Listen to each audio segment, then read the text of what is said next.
ఒకసారి పాడిన తర్వాత ఒక్కొక్క లైన్ 2 సార్లు పాడతాం కాబట్టి దాన్ని కూడా మీరు కొంచెం జాగ్రత్తగా ఆలోచించుకోండి. మహిమా స్వరూపుడా మృత్యుంజయుడా మరణపు ముల్లును విరచిన వాడా నీకే స్తోత్రములు నా యేసయ్యా నీకే స్తోత్రములు. మహిమా స్వరూపుడా మృత్యుంజయుడా మరణపు ముల్లును విరచిన వాడా నీకే స్తోత్రములు నా యేసయ్యా నీకే స్తోత్రములు. నీ రక్తమును నా రక్షణకై బలియాగముగా అర్పించినావు. నీ రక్తమును నా రక్షణకై బలియాగముగా అర్పించినావు. నీ గాయముల ద్వారా స్వస్థతంది. నీ గాయముల ద్వారా స్వస్థతంది. ఆనందించేదా నీలో నేను. ఆనందించేదా నీలో నేను. మహిమా స్వరూపుడా మృత్యుంజయుడా మరణపు ముల్లును విరచిన వాడా నీకే స్తోత్రములు నా యేసయ్యా నీకే స్తోత్రములు. తిరిగిన మనసు నలిగిన హృదయం నీకే బలియాగముగా. తిరిగిన మనసు నలిగిన హృదయం నీకే బలియాగముగా.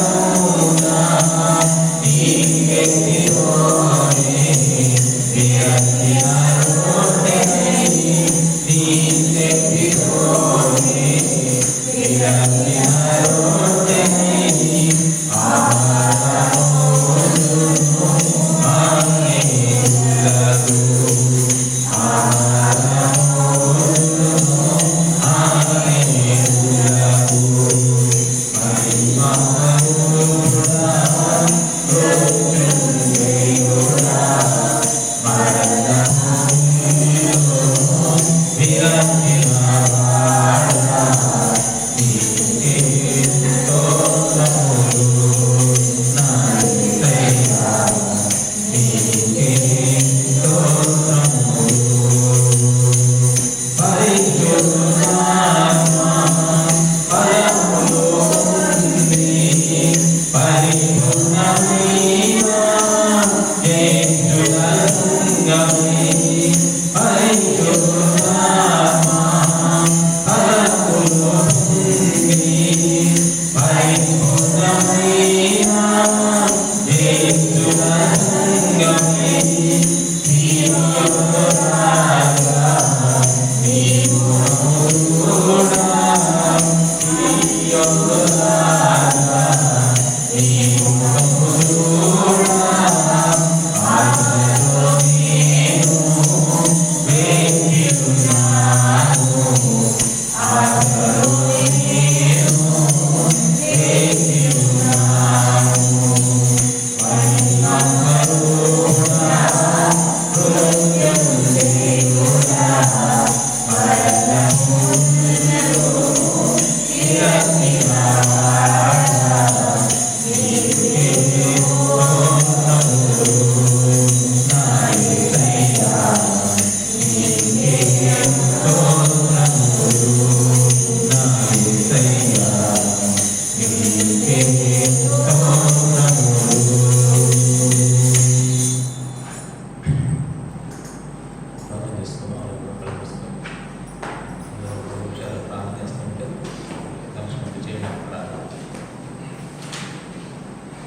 మనిషి యొక్క జీవితానికి దేవుడిని ఆరాధించడం అనేది ఒక గొప్ప భాగ్యం నాకు తెలుస్తుంది. అందుకే నేను ఏమంటానంటే ఉద్యోగం చేయడానికి అమెరికా వెళ్ళాను, ఆరాధన చేయడానికి చర్చికి వెళ్ళాను. ఏది బాగుంది చెప్పండి. పై మాట కట్టాను కానీ వాస్తవాలు గ్రహించాలి. నిజం, మంచి వాస్తవం. మనం ఆరాధన చేయడానికి మందిరానికి వెళ్ళాలి, ఉద్యోగం చేయడానికి అమెరికా వెళ్ళాలి. అది కూడా వాడాలి మా దగ్గర. అమెరికా కూడా మీ సొంత పనుల కోసం పక్కకి పని ఉంది, ఆ పనికి వెళ్ళటం మనం ప్రాముఖ్యంగా ఎంచుతాం. కానీ కొంచెం దూరమైన లేదా దగ్గరైన మందిరం రావడానికి మనకు ఎలా ఉంటుంది చెప్పడం, అది ఆత్మీయంగా ఎదగిన వాళ్ళకి ఎలా ఉంటుంది. మా అబ్బాయి ఎంతో ఉద్యోగం చేస్తున్నాడు, అసలు మనం ఎంత హుందాగా చెప్పుకోవాలి తెలుసా. నేను అదే అంటాను ఎప్పుడు కూడా, ఆత్మ సంబంధమైన వ్యక్తులకి కొంచెం హుందా ఇచ్చేది ఏంటో తెలుసా, ఆరాధన కదా. నిజం, అసలు డిగ్నిటీ నిజం. మనం ఎంత ఉద్యోగం చేసినా, మనకి ఎన్ని డబ్బులు ఉన్నా, ఎంత ఉన్నా సరే ఆరాధన ప్రభుని ఆరాధించకపోతే ఏం లేదు చెప్పండి. చర్చికి చాలామంది వచ్చారు, చర్చికి జనం చాలామంది వస్తున్నారు. ఆ చర్చికి అట్టహాసం కూడా వస్తారు. లేకపోతే అంత గోల్డ్ పెట్టుకొస్తున్నారు తెలుసా, ఉంగరాలు. అక్కడ కావాల్సిన ఏమి లేకుండా వచ్చింది. దైవసేన వాక్యం చెప్తుంటే అందరూ ఫ్రిడ్జ్లో కూర్చున్నారు, ఎవరు కింద కూర్చుని మామూలు అందరూ ఉంటున్నారు.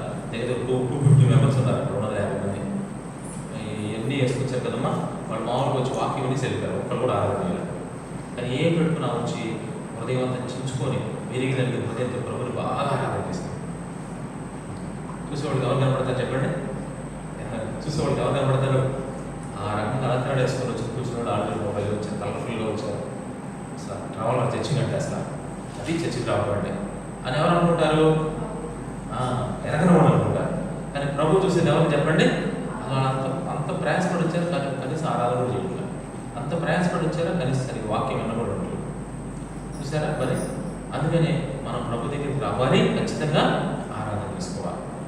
అది మనం చక్కగా దేవుడు చెప్పిన వాక్యాన్ని కూడా రాసుకుంటాం బుక్లో. ఆ బుక్లో మీరు రాయడం వల్ల ఎంత ఉపయోగాలు ఉన్నాయి తెలుసా. ఆ బుక్లో చెప్పిన వాక్యం రాసుకోవడం వల్ల ఒక ఉపయోగం చెప్పండి. ఇక్కడ వాళ్ళు సిస్టర్ గురించి ఒకటి చెప్పండి అమ్మా, ఒక ఉపయోగం చెప్పండి. అలా రాసుకోవడం వల్ల ఏంటి మీకు ఒరిగేది?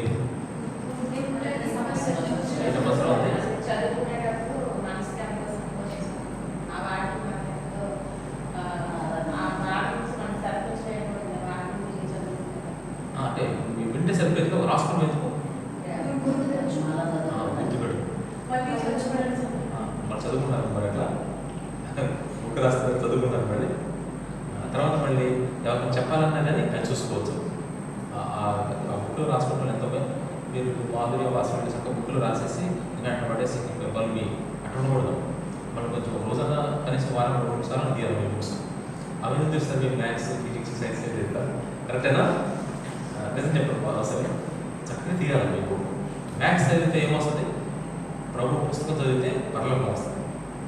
నిజమమ్మా, మరి ఎంత గొప్ప విషయం అంటే అందుకని బైబిల్ మనం ఖచ్చితంగా తెలియాలి, చదవాలి, చెప్పిన వాటి చక్కగా. నేను అంతకుముందు ప్రారంభంలో నేను నేర్చుకునేటప్పుడు నా బుక్లో అన్నీ రాసుకునే ఉన్నాను. నేను రాసిన బుక్స్ చిన్న పిన్ టు పిన్ అన్నమాట, చిన్న పాయింట్ కూడా రాసేసాను. అది నాకే అర్థమైంది, ఎవరికి అర్థమైంది కాదు. అట్లా రాసేవాడు అలా, మరి నా హ్యాండ్ రైటింగ్ నాకే తెలుస్తుంది ఎవరు అట్లా రాసుకునేవాడు. మళ్ళీ రాసుకొచ్చిన తర్వాత వాటిలో ఇంపార్టెంట్ పాయింట్ పట్టుకొని కొత్త కొత్త వ్యక్తులకు స్వార్థ చేసేవాడు అనమాట. అర్థం కాని విషయాలు చెప్పేవాడు అనమాట. మరి ఆ విధంగా అలా రాయడం వల్ల మనకు ఎన్నో ఉపయోగాలు ఉంటాయి. ఈరోజు కూడా దేవుని ఆరాధించడానికి మనం ఒక భాగం ఒక పాఠం చదువుకున్నాం మనకున్న టైంలో. యెషయా గ్రంథం 30వ అధ్యాయం, అందరికీ యెషయా గ్రంథం 30వ అధ్యాయం. యెషయా గ్రంథం 30వ అధ్యాయం మరి 19 నుంచి 25 వచనాలు, 19 నుంచి 25 వచనాలు, మొత్తం 7 వచనాలు ఉన్నాయి దీంట్లో. మరి 19, 20, 21, 22, 23, 25 మొత్తం. దీంట్లో మూల వచనం ఒకటి చదివించి దీన్ని బట్టి చెబుతా ఉన్నాను అనమాట. 19 వచ్చి చదువుదాం, ఒకటి చదవండి.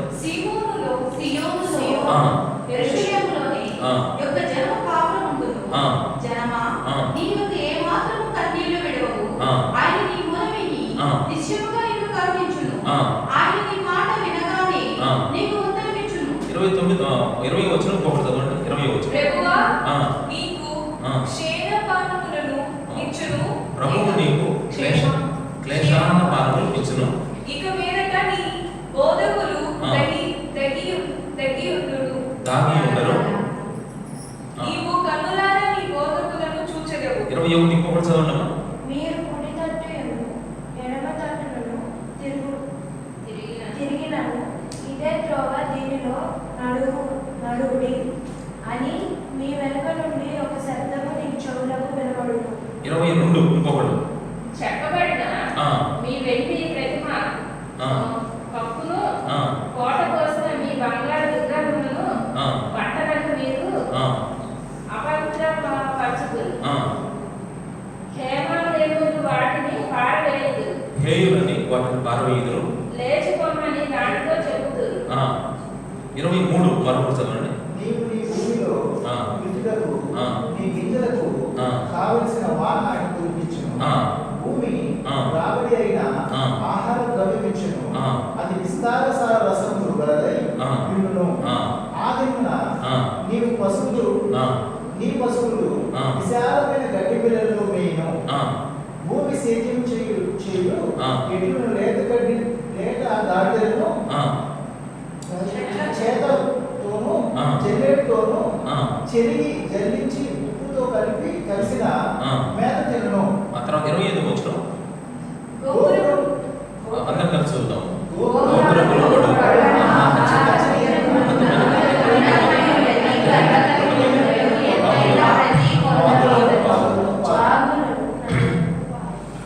అది మొత్తం 7 వచ్చిన శ్రద్ధగా వినాలి దేవుని వాక్యం. ఏం జరుగుతుందో చూద్దాం ఒకసారి. దేవునికి చాలా మంది ఉన్నారు జనం. అయితే దేవుని దగ్గర 3 రకాల ప్రజలు ఉన్నారు. ఏంటో తెలుసా? పొట్టు, గింజలు. మరి చూస్తానికి పొట్టు ఎంత ఉంటుంది చూడండి. పొట్టంతా జరిగితే ఎంత వస్తాయి? గింజలు తక్కువ వస్తాయి అన్నమాట. అంటే ఇశ్రాయేలు ప్రజలు చాలా మంది ఉన్నారు. అయితే అందరికి శ్రమలు వచ్చేసింది. అందరికి వచ్చిన శ్రమలు వచ్చినప్పుడు దేవుడు ఏం చేసినప్పుడు కొంత శేషాన్ని ఫిల్టర్ చేస్తాడు. ఫిల్టర్ చేసినప్పుడు కొంతమంది మిగులుతారు. 6 లక్షల మందిని ఫిల్టర్ చేస్తే ఎంతమంది మిగిలారు? 2 అనమాట. అట్లాగే ఆయన దగ్గర ప్రజలందరినీ ఫిల్టర్ చేస్తే ఒక చిన్న గుంపు వచ్చారనమాట. ఇక్కడ మనం చదువుకున్న వాక్యంలో మీకు అర్థం చెప్తాను చూడండి క్లియర్గా. ఈ ప్యాసేజ్, ఈ భాగం ఎవరిని ఉద్దేశించిందంటే రానున్న దినాల్లో 1000 ఏళ్ల పరిపాలన ఒకటి మనకు జరగబోతాం. 1000 ఏళ్ల పరిపాలనలో దేవుడు ఒక మంచి భవిష్యత్తుని మనకు దాచిపెట్టాడు. దేవుడు నమ్ముకున్న బిడ్డల యొక్క భవిష్యత్తు చాలా ఎక్సలెంట్. ఇది మాత్రం గమనించుకోవాలి. మీరు కొన్నిసార్లు ఏం చేస్తారంటే ఇప్పుడున్న పరిస్థితిని చూసుకొని భవిష్యత్తుని బాధపరచు. ఇప్పుడున్న పరిస్థితి ఏది నాకు కర్మ ఇదంతా ఇప్పుడు ఎలా ఉందని చెప్పేసి భవిష్యత్తుని ఆలోచించడం. అలా బాధపడేవాడు ఉంటారు కొంతమంది. మరి కొంతమంది ఏం చేస్తారంటే భవిష్యత్తును చూసి ఇప్పుడున్న ఆనందాన్ని పోగొట్టుకుంటారు కొంతమంది. ఎందుకంటే అసలు ఇక్కడ ఉండడం మరి ఏ రకంగా ఉన్నారు. ఇప్పుడున్న పొజిషన్, ఇప్పుడు చాలా బాధలో ఉన్నావు, కష్టాలు ఉన్నావు, కానీ నీ భవిష్యత్తు బాగుంటుంది కదా, అది ఆలోచించుకోకుండా ఇప్పుడున్న పరిస్థితిని చూసి నిన్ను నువ్వు బాధించుకొని బాధ పెట్టుకొని చివరికి చాలా రకరకాల బాధలు పడిపోవాలి. అది తప్పేనా. తర్వాత మరి భవిష్యత్తు గురించి బాగా నా భవిష్యత్తు ఎక్కడ ఉంటుందో నాకే అర్థం కావట్లేదు, ఇప్పుడు మాత్రం బాగానే ఉంది అని భవిష్యత్తు గురించి బెంగపడేవాళ్ళు ఉంటారు. అది తప్పే, ఇది తప్పే. మరి ఎట్లా ఉండాలి మనం? ఎట్లా ఉండాలంటే ఆ ప్రభువుని నమ్ముకుని మనం ఎప్పుడు ఒకే రకంగా ఉండాలి. మన భవిష్యత్తు దేవుడు భవిష్యత్తు చక్కగా పెట్టాడు, దాన్ని చూడాలి మనం మెయిన్గా. ఇప్పుడు ఒకవేళ నువ్వు కష్టపడ్డా నువ్వే బాధపడవు. అందుకే ప్రభు అంటాడు సియోనులో యెరూషలేములోని ఒక జనము పాపులును, ఒక శేషం ప్రభు రక్షించుకున్న జనం వాళ్ళంట ఒక చాట కాపులు. ఎక్కడ కాపులు ఉంటారంటే సియోనులో యెరూషలేములోనే. అంటే దాని అర్థం ఏంటంటే దాని దేవుని దగ్గర ఉంటారు వాళ్ళు. సియోనులో యెరూషలేములో అంటే యెరూషలేము అంటే సమాధానం, సియోను అంటే దేవుని పట్టణం. ఒక విధంగా చెప్పాలంటే మహోన్నతిని చాటును నివసించేవాడే సర్వశక్తిని విస్తరించేవాడు. అంటే దేవుని దగ్గరే ఎంత కష్టం వచ్చినా, నష్టం వచ్చినా, బాధ వచ్చినా దేవునిలోనే ఉండే జనం గురించి మాట్లాడుతున్నాడు. ఎంత కష్టం వచ్చినా, ఎంత బాధ వచ్చినా మరి దేవునిలోనే ఉంటారు. ఆ జనం గురించి దేవుడు ప్రామిస్ చేస్తాడు. ఏంటి తెలుసా? కింద లైన్లో జనమా. ఏ జనం? ఈ జనం రక్షించబడిన బిడ్డలు, నమ్మకంగా ఉన్న బిడ్డలు, దేవుని కొరకు నిలబడిన బిడ్డలు. వీళ్ళు గింజలు అనమాట, పొట్టు కాదు, గింజలు. నామకార్థ క్రైస్తవులు కానే కాదు. అట్లాంటి వాటిని దేవుడు ఏంటంటే జనమా నీవు ఇక మాత్రమును కన్యులు విడవవు. ఈ మాట చూసారా? నువ్వు ఇక ఏ మాత్రము కన్యులు విడవు. ఎంత మంచి ప్రామిస్ చేశాడు వాళ్ళతో. ఇంత కూడా కన్యులు ఖర్చు నువ్వు అని చెప్పాడు. ఎందుకు అంటే కింద నేను చదువుకుంటూ వెళ్తుంటే 4 కారణాలు ఉన్నాయి. 4 కారణాల వలన వాళ్ళు కన్నులు కాల్చారంటే దేవుడు రక్షించుకున్న ఈ జనము కన్నులు విడవడానికి స్కోప్ లేదు. వాళ్ళ కన్నీరు నేను తుడిచేశాను, ఇంకా కన్నీరు కార్చరు. ఎందుకు అంటే 4 కారణాలు ఉన్నాయి. దాంట్లో మొదటి కారణం ఏంటో చెప్పేస్తాను. కారణాలు చెప్పేస్తాను, టైం కూడా మనకు ముందుకు వెళ్తుంది కాబట్టి. మొదటి కారణం చెప్తాను. మొదటి కారణం ఏంటో తెలుసా? వాళ్ళు చక్కగా ప్రార్థన చేసుకుంటారు, ప్రార్థన చేసుకునేవారు. 2 వాక్యాన్ని చక్కగా గ్రహించేవారు. రెండో కారణం. 1 ప్రార్థన చేసుకునేవాళ్ళు, 2 వాక్యం చదువుకునేవాళ్ళు, 3 విధేయత, వాక్యానికి విధేయత చూపించేవాళ్ళు, విధేయత కలిగిన వారు. 4 దేవుని కార్యాలు. 4 పాయింట్ ఏంటంటే వాళ్ళ పట్ల దేవుడు చేసే కార్యాలు. అలా చెప్తాను. ఎందుకు ఈ జనం అసలు కన్యుడు కార్చరు అంటే వాళ్ళలో ఏముందంటే బాగా ప్రార్థన చేస్తున్న తత్వం. 2 ఏంటంటే వాక్యాన్ని గ్రహించి అలవాటు అవ్వాలి. 3 వాక్యం పట్ల విధేయత చూపించే మనసు. 4 దేవుడు కూడా వాళ్ళ పట్ల కార్యాలు చేస్తాడు. ఇలా 4 భాగాలుగా చదువుకుందాం. ఫస్ట్ పార్ట్ ఏంటి చెప్పండి? ప్రార్థన చేస్తారు. దాన్ని నేను ఎక్స్ప్లెయిన్ చేస్తాను. చూడండి 19వ వచనంలో, జనమా నీవు ఏమాత్రం కన్నులు విడవు, ఆయన నీ మొర్ర విని నిశ్చయముగా నిన్ను కరుణించును, నీ మాట వినగానే నీకు ఉత్తరం ఇచ్చును. ఏం జరుగుతుంది ఇక్కడ? ఏదైనా సమస్య వచ్చినప్పుడు, బాధ వచ్చినప్పుడు ఆమె ఏం చేస్తుంది చెప్పండి? ఆ జనం ఏం చేస్తున్నారు? వెంటనే మొరపెడుతున్నారు. ఆ మొరపెట్టినప్పుడు దేవుడు కనికరించి వెంటనే రిప్లై ఇస్తున్నాడు. ఇప్పుడు మీకు ఒక బాధ వచ్చింది, కష్టం వచ్చింది, మీరు వెంటనే ప్రార్థన చేస్తారు, ఇమ్మీడియట్గా రిప్లై వచ్చేస్తుంది. అప్పుడు కన్నులు కాలుస్తారా? చెప్పాలి మీరు. కన్నులు ఎప్పుడు కాలుస్తారు? మీరు ప్రార్థన చేసినప్పుడు ఆ ప్రార్థనకు జవాబు రాకపోతే ఏంటి ప్రభా అని చెప్పేసి వెంటనే కన్నులు పెట్టుకుంటాం. మామూలుగా మనం కార్చే కన్నులు వేరుగా ఉంటుందండి. మన పాపాల విషయం అది కాదు. మామూలుగా వేస్ట్ కాలుస్తాము కన్నులు. చెప్పండి, మనం ఎందుకు కన్నీరు కార్చమని చెప్తున్నాడు దేవుడు? మనం ఏ ప్రార్థన చేసినా సరే ప్రభు దగ్గరికి వచ్చి నమ్మకమైన జనం కాబట్టి, ప్రభా నాకు ఈ బాధ వచ్చిందయ్యా అని దేవుడి దగ్గర మొరపెట్టగానే దేవుడు ఏం చేస్తున్నాడు? వెంటనే కన్నీరు కార్చేస్తాడు, సమాధానం ఇచ్చేస్తాడు, మాట వినగానే రిప్లై ఇస్తున్నాడు. అందుకే వీళ్ళు ఈ జనం కన్నీరు కార్చలో ఒకసారి మళ్ళీ ఉంటాం. కొన్ని అంశాలు నేను ఎందుకంటే లెఫ్ట్ సైడ్ రైట్ సైడ్ మీకు చిన్న సలహా చెప్తాను. లెఫ్ట్ పార్ట్లో మీకున్న సమస్యలని రాయండి, మీకున్న సమస్యలన్నీ రాసుకోండి. ఇప్పుడు మీకోసం ఆన్సర్ చెప్పాలి. రైట్ సైడ్ ఉదాహరణకి ఇప్పుడు మీలో ఒక వ్యక్తి వచ్చి మీకు ఏం సమస్యలు ఉన్నాయంటే వెంటనే మన ప్రతిభ వచ్చి రాస్తాం సమస్య 1, సమస్య 2, సమస్య 3, సమస్య 4. ఉదాహరణకి ఇలా రాసుకుంది. 1 అనారోగ్యం అని రాస్తుంది సమస్య. దానికి పరిష్కారం ఎదురుగా పరిష్కారం. లోకం ఏ విధంగా అనారోగ్యం గురించి పరిష్కారం ఇస్తుంది అది కూడా రాసుకోవడం కావాలండి. లోకం తర్వాత డాక్టర్లు ఏ విధంగా పరిష్కరిస్తారు అది కూడా రాసుకో. నీ దగ్గర ఉన్న డబ్బులు పెట్టి ఆరోగ్యాన్ని అది కూడా రాసుకో. నువ్వు 3 కారణాలు రాస్తున్నావు. తర్వాత దేవుడు స్వస్థపరిస్తూ చాలు అది కూడా రాసుకో. దేవుడు అనారోగ్య సమస్యను పరిష్కరిస్తే వచ్చే రిజల్ట్ ఎలా ఉంటుంది, డాక్టర్లు ట్రీట్మెంట్ ఇచ్చి స్వస్థపరిస్తే ఆ రిజల్ట్ ఎలా ఉంటుంది, లోకస్తులు చెప్పిన నాటు వైద్యాలు ఉన్నాయి కదా అవి చేస్తే ట్రీట్మెంట్ ఎలా ఉంటుంది, లేదా మీ సొంతంగా గైడ్ చేస్తే వచ్చే ట్రీట్మెంట్ ఎలా ఉంటుంది. ఈ 4 రాసుకో. మీరు చెప్పండి ఏ పరిష్కారం బాగుంటుంది చెప్పండి. చెప్పండి, ఏ పరిష్కారం బాగుంటుంది? దేవుడు స్వస్థపరిస్తే పరిష్కారం. అది ఆ మైండ్ దానికి వెళ్ళాలి. అందుకే ఈ జనం ఏం చేస్తారు, ఎందుకు కన్నీళ్ళు వెళ్ళుంటుందంటే ఆ పైన ఉన్న 3 పరిష్కారాలు మీకు కాదులేడు. ప్రాబ్లం రాగానే దేవుడు చెప్పుకుంటారు, మాట వినగానే ఉత్తరం ఇస్తున్నాడంట. ఇంకెందుకు కన్నీళ్ళు కాలుస్తారు? ఎందుకు మనం కన్నీళ్ళు కాలుస్తామంటే ప్రభువు నమ్ముకున్నప్పటికీ మనం ఎవరి మీద డిపెండ్ అవుతాం చెప్పండి? వేరే వాళ్ళ మీద ఆధారపడతాం, వేరే వాళ్ళ మీద విశ్వాసం ఉంచుతాం, వేరే వాళ్ళ మీద వెళ్ళిపోయింది మైండ్ అంతా కూడా. ఆ ప్రార్థన అయితే చేస్తాం కానీ మనసంతా అక్కడే ఉంటుంది. జస్ట్ రోడ్డు మాటలు మాత్రం ప్రభు అంటాం, కానీ మనసంతా ఎక్కడ ఉంటుంది చెప్పండి? వాటి మీదే ఉంటుంది. అందుకే ఆ కన్నీళ్ళు కాలుస్తూనే ఉంటాం. మనం కన్నీళ్ళు ఎందుకు కార్చమంటే దేవుడే చెప్తున్నాడు, జనమా నీవు ఏమాత్రం, ఎందుకంటే నువ్వు నాలోనే నివాసం చేస్తున్నావు, నువ్వు ఏమాత్రం కన్నీళ్ళు కార్చవు. ఎందుకు కార్చమంటే నీకేదైనా సమస్య వస్తే వెంటనే నువ్వేం చేస్తావు? ప్రార్థన చేస్తావు. నువ్వు ప్రార్థన చేస్తే నేను ఊరుకుంటానా? వెంటనే నేను నీకు రిప్లై చేస్తాను. నీ మాట వినగానే నేను నీకు మరి ఉత్తరం ఇచ్చేస్తాను. కనుక నువ్వు కన్నీళ్ళు కార్చవు. కాబట్టి నేను ఉత్తరం ఇచ్చి, నేను సమాధానం ఇచ్చి, నేను పరిష్కరించేంతగా నీ ప్రార్థన చాలా బాగుంది. అందుకే నీ ప్రార్థన నేను ఖచ్చితంగా కోసిపుచ్చును, దాన్ని నేను వింటాను, సమాధానం ఇస్తాను. అందుకే నీ గురించి నువ్వు కన్నీళ్ళు కార్చవు అని చెప్తున్నాడు. మొదటి పాయింట్ దేవుడు చూస్తే అంత గొప్పవాడు మన పట్ల. రెండో పాయింట్ తెలుసా? చూడండి సార్. రెండో పాయింట్, ప్రభువు నీకు క్లేశాన్న పానములు ఇచ్చును, ఇక మీదట నీ బోధకులు దాగి ఉండరు, నీవు కన్నులారా నీ బోధకులను చూచెదవు, మీరు కుడి తట్టేను ఎడమ తట్టేను తిరిగినను ఇదే త్రోవ దేవుడు నడుగుడి అని వెనక నుండి ఒక శబ్దం నీ చెవులకు వినబడును. అంటే దీని అర్థం తెలుసా? నువ్వు చక్కగా దేవుని వాక్యాన్ని గ్రహించగలవు. ఓ జనమా, నువ్వు ఎందుకు కన్నీళ్ళు కార్చమంటే నీకు ఒక సమస్య వచ్చింది, ప్రార్థన చేస్తున్నావు. ప్రార్థన చేసి నువ్వు వాక్యం చదువుతుంటే వాక్యం ద్వారా నేను మీతో మాట్లాడతాను. అసలు ఈ సమస్య ఎందుకు వచ్చిందో నీకు తెలిసిపోయింది. సమస్య పోవటం సమస్య పరిష్కారం కాదు. మీరు అర్థం చేసుకోండి, ఒక సమస్య వచ్చిందంటే ఆ సమస్య అసలు లేకపోవడం పరిష్కారం కానే కాదు. ఆ సమస్య ఎందుకు వచ్చింది, ఆ సమస్య మూలమేంటో దేవుడు నీకు తెలియజేస్తాడు.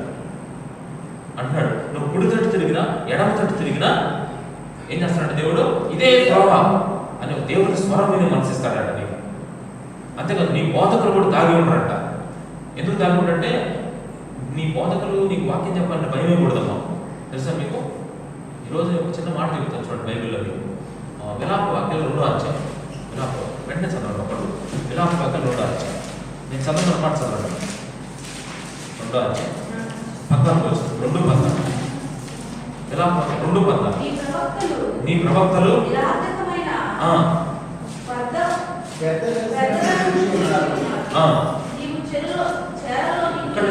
ఇక్కడి నుంచి కరెక్ట్ చదవాలి. మాట, నీవు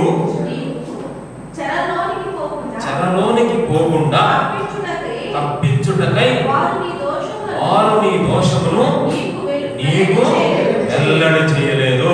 అప్పటి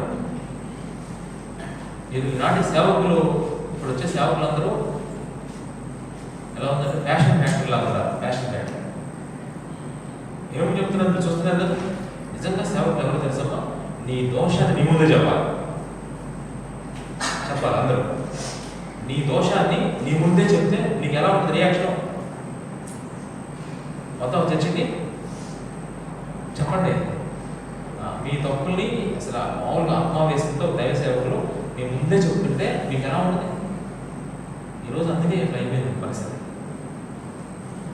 ఆ తప్పుల కోసం ప్రార్థన చేసిందే ఆ తప్పు చెప్పొద్దు. చెప్తే తట్టుకునే శక్తి నీకుందా? నువ్వు చెరలోకి వెళ్తావు చెప్పకపోతే.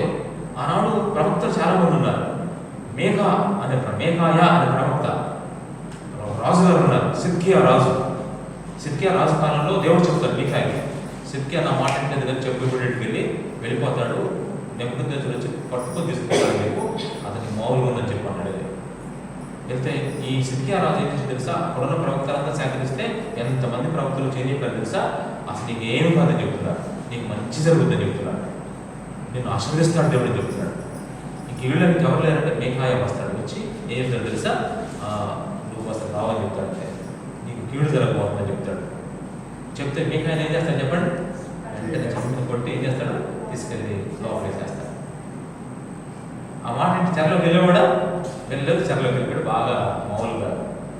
ఈరోజు దేవుని వాక్యం చెప్తుంది, నీ బోధకులు నీకు ఎందుకు దాగుంటున్నారు? ఏదైనా ఒక మాట నీకు చెప్పాలంటే, నీకు చెప్పాలని మనసు ఎందుకు రావడం లేదు అంటే నువ్వు ఆ జనంలో లేవు. దేవుడు ఏర్పాటు దేవుళ్ళలోనే ఉండే జనాన్ని దేవుడు విడిచిపెట్టమ్మా. వాళ్ళ బోధకులు దేవుడు దాచుంచడు. వాళ్ళ బోధకులు వాళ్ళు ఎదురు పడతారు, వాళ్ళలో మిస్టేక్స్ చెప్పేటట్టుగా దేవుడు చేస్తాడు. ఆ జనం చూడండి నిజంగా అందుకే వాళ్ళు కన్నీళ్ళు విడవరు.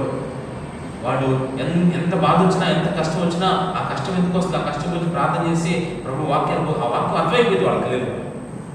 అంతేకాదు వాళ్ళతో దేవుడు ఎలా మాట్లాడంటే, ఒకటి సేవకుల ద్వారా మాట్లాడతాడు, రెండు వాళ్ళ అందరూ వాక్యం ద్వారా మాట్లాడతాడు, మూడు పరిశుద్ధాత్మ దేవుడు ఆత్మలో ఉండి మాట్లాడేస్తూ ఉంటాడు. ఇలా 3 అనుభవాలు వాళ్ళు ఉంటాయి అన్నమాట. ఎప్పుడైతే 3 అనుభవాలు ఉంటాయో వాక్యాన్ని చక్కగా గ్రహిస్తారు. ఆ సమస్య ఎందుకు వచ్చిందో వాళ్ళకి అర్థమైపోయింది.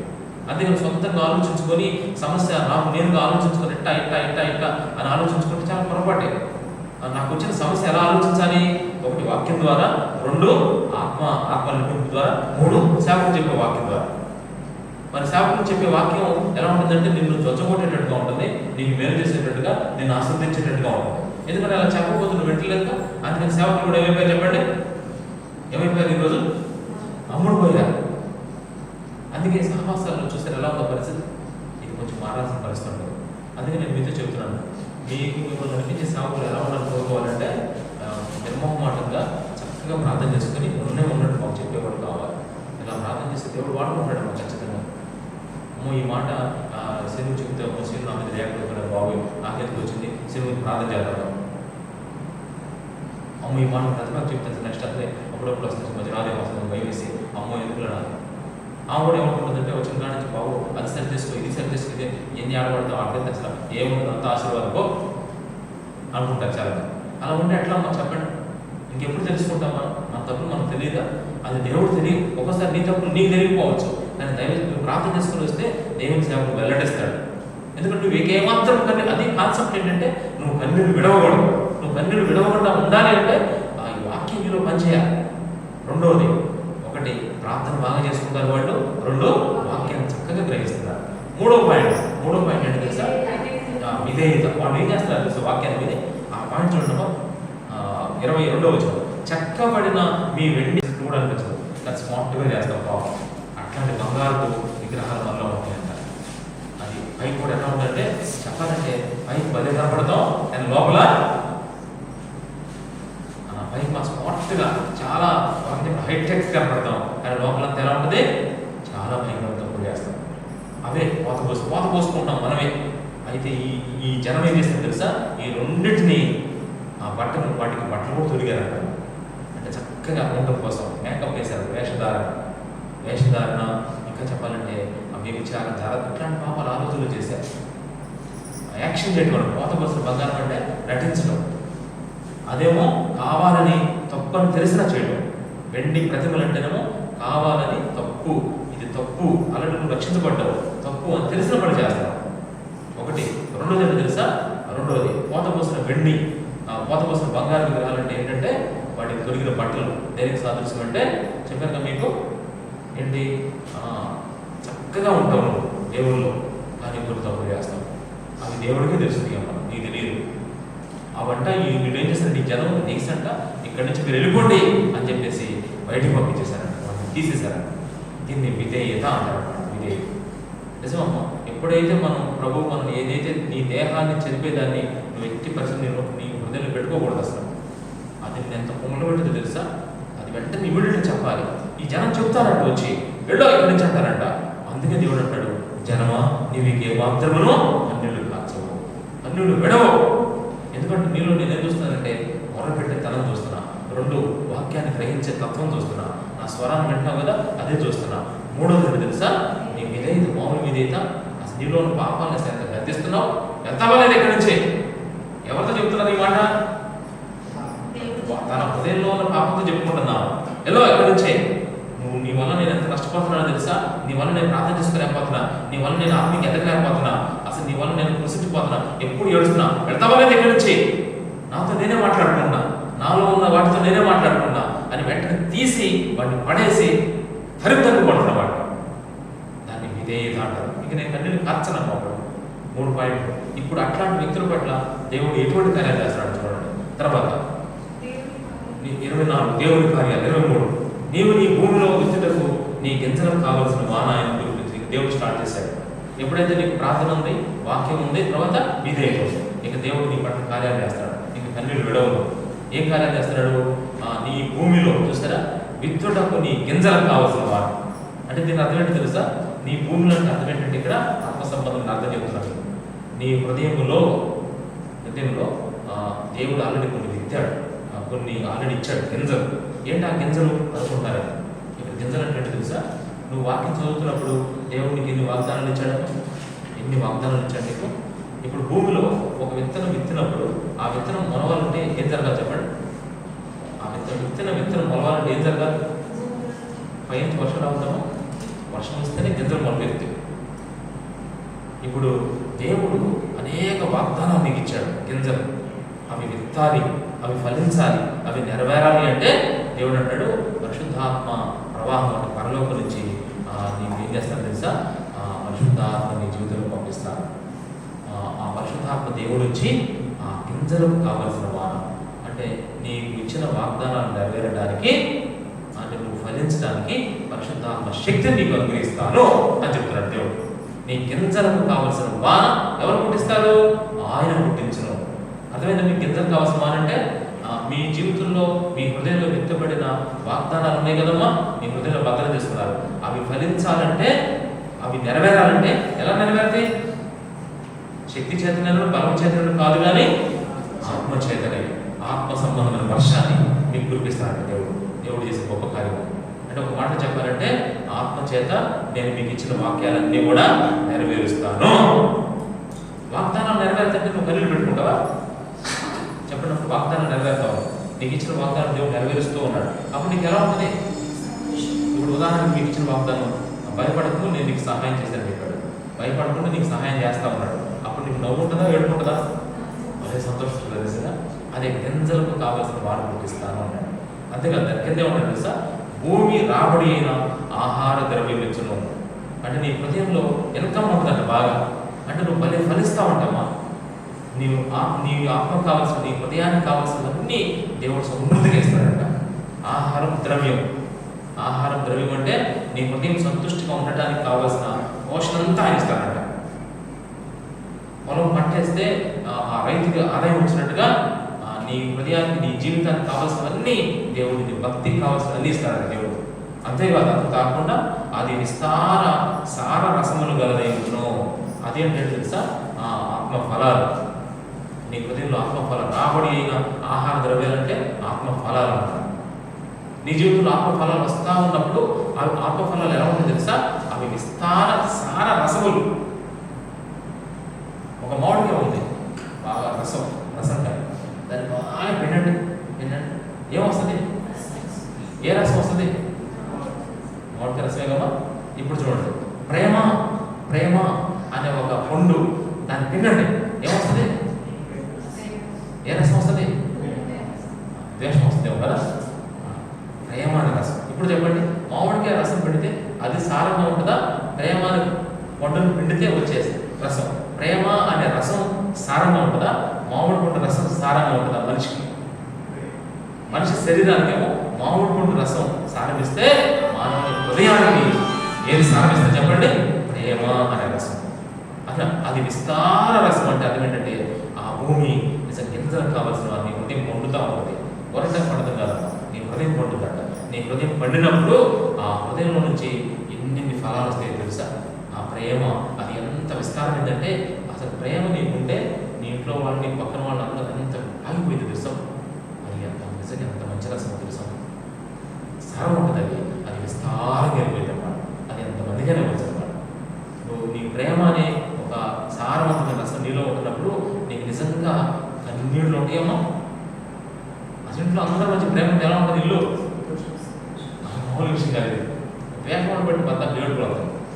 ఒకళ్ళెక్క కూర్చోవడం ద్వేషించుకుంటారు ఒకళ్ళు. మరి ఎవరెవరు ద్వేషించుకుంటారంటే సొంత అమ్మ కొడుకు, సొంత అమ్మ కూతురు, సొంత అమ్మ కోడలు, సొంత అమ్మ భర్త. ఎవరు ద్వేషించుకుంటుంది? ఒక ఇంట్లో వాళ్ళే. ఇప్పుడు మనం చెప్తాం దేవుడు నమ్ముకున్న బిడ్డల్లోనే జరుగుతుందంతా కూడా. ఇలా ఎప్పుడైతే ఉంటుందో కన్నీళ్ళు కారుస్తూ ఉంటాం. అయితే వాగ్దానం ఏముంది? జనమా నీవికే మాత్రమును కన్నీడు. ఎందుకు కన్నీడు వినవాల్సి వస్తుందంటే ఆ సారవంతమైన రసాలు మనలో కనపట్ల. అయితే ప్రభు ఏమంటాడంటే మీరు మాత్రం నేను ఏర్పాటు చేస్తున్న జనం నేను ఏర్పాటు చేసిన జనం ఎలా ఉంటారంటే వాళ్ళు ప్రార్థన చేసుకుంటారు, వాళ్ళు వాక్యాన్ని గ్రహిస్తారు, వాళ్ళు విధేయత చూపిస్తారు, లేచి పొమ్మని చెప్తారు. 4వ ఏమన్నా తెలుసా, వాళ్ళ పట్ల నేను ఈ కార్యాలు జరిగిస్తాను. ఏం జరిగిస్తానంటే గింజలకు కావాల్సిన మార్పు పుట్టించినట్టుగా వాళ్ళ హృదయంలో నేను ఇచ్చిన వాగ్దానాన్ని ఆత్మశక్తి చేత ఫలింపజేస్తాను. అదేం చేస్తానంటే వాళ్ళకి ఆత్మ ఫలాలు ఇస్తుంది. ఆత్మ ఫలాలు ఏం చేస్తాయంటే అవి సార రసాలు గలవై ఉంటాయి అని చెప్పి దాని కింద ఏమంటున్నాడు, ఆ దినమున నీ పశువులు విశాలమైన గడ్డి మెడలలో మేయును. ఆ దినం అంటే ఆ విడిపించే దినమున, నిన్ను బయట విడిపించే దినమున ఏం జరుగుతుంది తెలుసా, నీ పశువులు అంటే అర్థం ఏంటి తెలుసా, కొన్నిసార్లు మనలో మార్పు లేని గుణాలు ఉంటాయి. కొన్ని మనం ఎంత ప్రార్థన చేసుకున్న మార్పు లేని తరాలు ఉంటాయి. అవంట గట్టి బీళ్ళలో వేస్తాయంట. అర్థం ఏంటంటే గట్టి బీళ్ళు అంటే దేవుడి వాక్యమైన పచ్చిక. వాటిలో కూడా వాక్యాలు వచ్చేస్తాయంట. ఉదాహరణ నాకు కోపం వచ్చింది, బాగా కోపం వచ్చింది. ఇప్పుడు చూడండి, కోపం అనేది నాలో ఉన్నప్పుడు అది నా పశువుతో అది నా పశువు. ఇప్పుడు ఈ పశువు ఏమవుతుందంటే విస్తారమైన గడ్డి బిడ్డలు మేలుకుంటే ఈ కోపం వచ్చినప్పుడు వాక్యం తింటున్నా. ఏం తింటానంటే కోపపడుడి అని పాపం చేయకుడి అనే గడ్డి బిడ్డలు ఈ కోపం తింటుంటే ఆ కోపం ఏం చేస్తుంది చెప్పండి, పని చేస్తుందా? అది కూడా మారిపోయింది. ఇప్పుడు కోపం కాస్త ఏమైంది చెప్పండి, స్లో అయిపోయింది. అదే గట్టి బిడ్డలో పోయినటువంటి దేవుడు ఎంత గొప్ప కార్యం జరిగిస్తున్నాడు. మనం చేసే ప్రతి పాపంలో కూడా దేవుడు తన వాక్యాన్ని ఇస్తా ఉన్నాడు. ఎంత గొప్ప విషయం చూడండి. నేను చాలాసార్లు అబ్జర్వ్ చేశాను ఈ విషయం. ఏంటి తెలుసా, మీకు ఏదైనా మేలు జరిగింది అనుకోండి, వాటికి సంబంధించిన వాక్యాలు చెప్తారు చాలామంది. నాకు పలానా వాక్యం దేవుడు చెప్పాడు, మేలు చేశాడని చెప్తారు. ఇప్పుడు మీకు ఏదైనా తప్పు చేశాను అనుకోండి, పలానా దేవుడు వాక్యం మాట్లాడాడు కాబట్టి ఈ తప్పు సరి చేసుకుంటారు. అది ఎక్కువ చెప్తారు, ఇది ఎక్కువ చెప్తారు జనాలు. మేలు చేసినప్పుడు వాక్యాలు మళ్ళీ రాసుకుంటారు కదా, మళ్ళీ గుర్తుపెట్టుకుంటారు. ఏదైనా తప్పు చేసినప్పుడు ఆ తప్పు ఖండించినప్పుడు దేవుడు మాట్లాడతాడు వాక్యం, ఆ వాక్యం చక్కగా రాసుకొని సాక్ష్యం చెప్పి అది గుర్తుపెట్టుకోకూడదు. కానీ ఇది వాళ్ళ వల్ల కాదు, కానీ వీళ్ళ వల్ల అయిందన్నమాట. ఈ జనం వల్ల ఇక్కడ చూడండి ఎంత మేలు జరిగిందో చూసారు. దేవుడు వాళ్ళ పట్ల ఎన్ని కార్యాలు జరిగిస్తున్నాడమ్మా. మరి వాళ్ళ కన్నీళ్ళు ఉండి ఇన్ని కార్యాలు జరిగిస్తుంటే ఏమేమి జరిగిస్తున్నాడు కార్యాలు? విత్తనాన్ని గింజలకు కావాల్సిన వానిస్తున్నాడా, తర్వాత రాబడిస్తున్నాడా, తర్వాత అది ఎట్లా ఉంటుంది రాబడి, వచ్చిన రాబడి ఎలా ఉంటుంది? విస్తార సార రసాలు. ఇప్పుడు నేను అడుగుతున్నా చెప్పండి, దేవుడు చేసే కార్యాలు మొదటి కార్యం ఏంటో అసలు అంటే మొట్టమొదటి కార్యం ఏం చేస్తాడు దేవుడు? అది కాదు, దేవుడి కార్యం 4వ పాయింట్లో మొదటి కార్యం వాగ్దానం. దేవుడు నీకు ఇచ్చిన వాగ్దానాన్ని నెరవేరుస్తున్నాడు, మొదటి కార్యం. రెండవది, నెరవేర్చినప్పుడు నీ హృదయం ఎలా ఉంటుంది? ఆత్మ ఫలాలు ఫలిస్తుంది. భూమి రాబడి అయిన ఆహార ద్రవ్యం ఇవ్వడం అంటే నీ హృదయానికి దేవుడు మంచి పుష్టిని అంటే ఆత్మ ఫలాలు ఇస్తున్నాడు. మూడోది ఏంటి? ఆత్మ ఫలాలు ఎలా ఉంటుంది? విస్తార సార రసం కలిగిన అవి ఎంత టేస్ట్గా ఉంటాయి తెలుసా? ఎంతమంది దగ్గరికి వస్తారు. తర్వాత ఇంకో కార్యం చేస్తారు తెలుసా? నీలో మార్పు లేని గుణాలు దగ్గర కొన్ని అవి కూడా దేవుని వాక్యం ద్వారా సరి చేసుకుంటామని చూసారా? నీలో మార్పు లేని గుణాలు, నీ పశువులు ఇది ఎక్కడ మేతని వెళ్ళి గట్టి బీళ్ళలు. గట్టి బీళ్ళు అంటే తెలిసి ఇక్కడ పచ్చిగా అర్థం అనమాట. పచ్చిగా అంటే వాక్యమే. ఎంత ఆశ్చర్యం చూడండి. ఇవన్నీ ప్రభు చేసే కార్యాలు. అందుకే మీరు ఏమాత్రం కన్నీళ్ళు విడవరు. ఇంకా ఏం చెప్తున్నాడు చూడండి దాని కింద 24 వచ్చిన భూమి జాగ్రత్త. భూమి సేద్యము చేయు గెడ్లను లేత గాడిదలను చేటతోనూ తల్లితోనూ చెరిగి చెల్లించి ఉప్పుతో కలిసిన మేత తినను. ఇక్కడ అర్థం చేసుకోండి, ఒక మేత కనపడుతుంది. ఎలా ఉంది ఈ మేత కనపడుతుంది? ఎలా ఉందంటే ఈ మేతనంట చెరిగారట, జల్లించారు. దేంతో చెరుగుతారు? చేటతో. దేంతో జల్లిస్తారు? జల్లెడతో జల్లించారు ఈ మేతని, చేటతో చెరిగారు, ప్లస్ ఉప్పు కూడా కలిపారట. ఏం మేత ఆ మేత అనుకుంటారా? చెప్పంటారా? జల్లించి చెరిగిన మేత తెలుసా? ఉప్పు కలిపిన మేత దేవుడి వాక్యమే. ఇప్పుడు ఈ వాక్యం ఎవరు తింటున్నారు? జాగ్రత్తలు ఇక్కడ మేత. ఈ వాక్యం ఎవరు తింటున్నారంటే భూమిని సేద్యపరిచే, అంటే మన హృదయం అనే భూమిని సేద్యం చేసే ఎవరంటే ఎద్దు లేతగాడిద. ఎవరి ఎద్దు ఎవరి లేతగాడిద అని మీరు ఆలోచించవచ్చు. ఎద్దు అంటే ఏమనుకోవద్దు. ఇప్పుడు చెరిగి జల్లించిన మంచి ఆహారాన్ని తినాలంటే నీలో ఏముండాలి తెలుసా? చురుకు ఉండాలి. ఎద్దు ఎలా పనిచేసి చెప్పండి? వ్యవసాయం చురుగ్గా పనిచే ఎద్దు చురుకుదనం ఉండాలి నీలో. అమ్మో ఎంత మంచి వాక్యాన్ని నేను చదవాలి. కొన్నిసార్లు కొంతమంది చూసిన వచ్చినప్పుడు వాక్యం 10 చదువుతారు, మొత్తం 9 మీరు చదువుతారు. ఇప్పుడు నేను ఉదాహరణ మీ చోట కోసం ఇప్పుడు ఇక్కడ 3 పిల్లలు ఉన్నారు, రవంతి, వాసవి, మాధురి. బాగా ఆకలేస్తాను వాళ్ళు, బాగా ఆకలేస్తాను. వేడి బిర్యానీ అన్ని తీసుకొచ్చి అలా ఒకరు తీసుకొస్తున్నారు. అదే సమయంలో నేను వచ్చి ఏమన్నాను సార్, మీరు ఇప్పుడు ఈ సమయంలో ఒక అధ్యాయం బాగా చదివి మీరు అక్కడ కూర్చున్న తర్వాత వచ్చేయడం. అప్పుడు అలా ఏం చేస్తారు ఇప్పుడు వాళ్ళు చురుగ్గా దేనిలో ఉంటారు. అదే ఇద్దరిదే భూమిని వాళ్ళ హృదయాన్ని సేద్యం చేసుకోవాలి. ఎదుటి చురుకుదనంతో ఆ జల్లించిన ఆ మేత ఉప్పు కలిపి వేలాడాలి. ఉప్పు అంటే ఏంటి తెలుసా? దేవుడి వాక్యం సారంగా ఉంటుంది అనమాట. దేవుడి మాటలు ఉప్పు కలిపి వెళ్ళాలి. అట్లాంటి మేతని ఎదురు తినాలంటే అక్కడ తెలుసా? చురుగ్గా చదవాలి వాక్యాన్ని. అందుకే అసలు మీరు ఇప్పుడు వాక్యం చదివిస్తే నొప్పులు కూడా లేకుండా చేయొచ్చు. నేను ఇప్పుడు వాక్యం చదివి నేను చూస్తాను, చదువుమని వాసవి అని చదివించాను. అమ్మాయి నేను చూస్తాను, నాకు ఎలా చదువుతుంది వాక్యం చెప్పండి. దగ్గర పట్టుకుని చదవదు, అది ఏదో చదవమంటే అది చదువుతుంది. అంటే నేను ఎందుకు మాట చెప్తున్నానంటే అసలు నేను లేకపోయినా ఎలా చదవాలి చెప్పండి, అంత చురుగ్గా రామ వాక్యం చదువుతున్నావు అంటే అక్కడ పరిగెత్తుకుని రావా. ఆ చురుకుదనం దేవుడు ఇస్తాడంట. అందుకే వాడు కన్నీరు కాల్చాడు. నువ్వు కన్నీళ్ళు ఎందుకు కాల్చావు అంటే లోకంలో ఉన్న చురుకు నీకు వాక్యం దగ్గర లేదు. అందుకే నువ్వు ఎప్పుడు ఎడుతాను కొంచెం ఏడుకోడు మొహాలు. ఇప్పుడు వాక్యం చురుగ్గా చదవాలి మొహాలను ఎప్పుడు చెప్పండి, వాళ్ళు ఎడుతూనే ఉంటారు. ఇప్పుడు అది లేదు ఇది లేదు వాళ్ళు ఎడితే సరే లేదు ఇట్లా ఉంటారు. నిజం, ఈరోజు మన ముఖాలు కలకలాడాలంటే వాక్యాన్ని ఎలా చదవాలి చెప్పండి. ఎందుకు అలా చదవాలంటే మామూలు వాక్యమా దేని కంటేనో బంగారు కంటేనో మేలువి బంగారు కంటే వాళ్ళ దగ్గర వాక్యం ఇది. ఉప్పు కలిపిన మేత ఇది, చెరిగిన మేత జరిగిన ఒక్క తప్పకుండా దీంట్లో స్వచ్ఛమైంది, పుట్టం వేయబడింది. ఇంత ఒరిజినల్ వాక్యాన్ని ఎలా చదవాలి? ఇలా అయితే వ్యవసాయం చేస్తావు ఆ విధంగా చదవాలి. నెక్స్ట్ ఇంకోటి ఏమంటే లేతగాడిద. లేతగాడిద అంటే ఏంటి తెలుసా?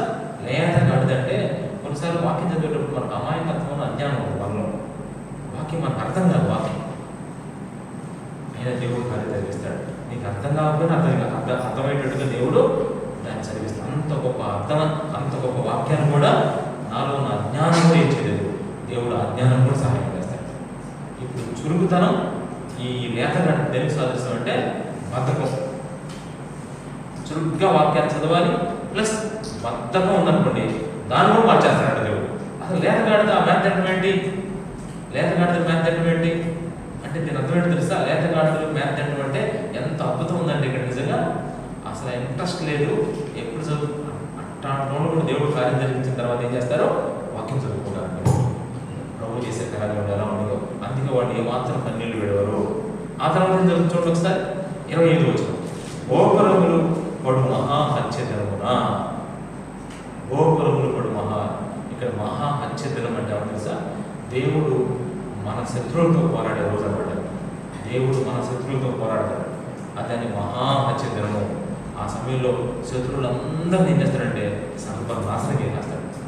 నీకు తెలుసా లేదు, మన విరోధి అయిన అపవాది దేవుడు డెడ్ లైన్ పెట్టాడు. డెడ్ లైన్ తెలుసా మీకు? మొదలుగా శత్రువుని సైతానికి దేవుడు ఒక డెడ్ లైన్ పెట్టాడు. అది ఎప్పుడో తెలుసా మీకు? అది వాస్తవం చెప్పాలంటే 7 సంవత్సరాలు శ్రమలు అయిన తర్వాత 1000 ఏళ్ల పరిపాలన అయిన తర్వాత మళ్ళా ఏం చేస్తాడు?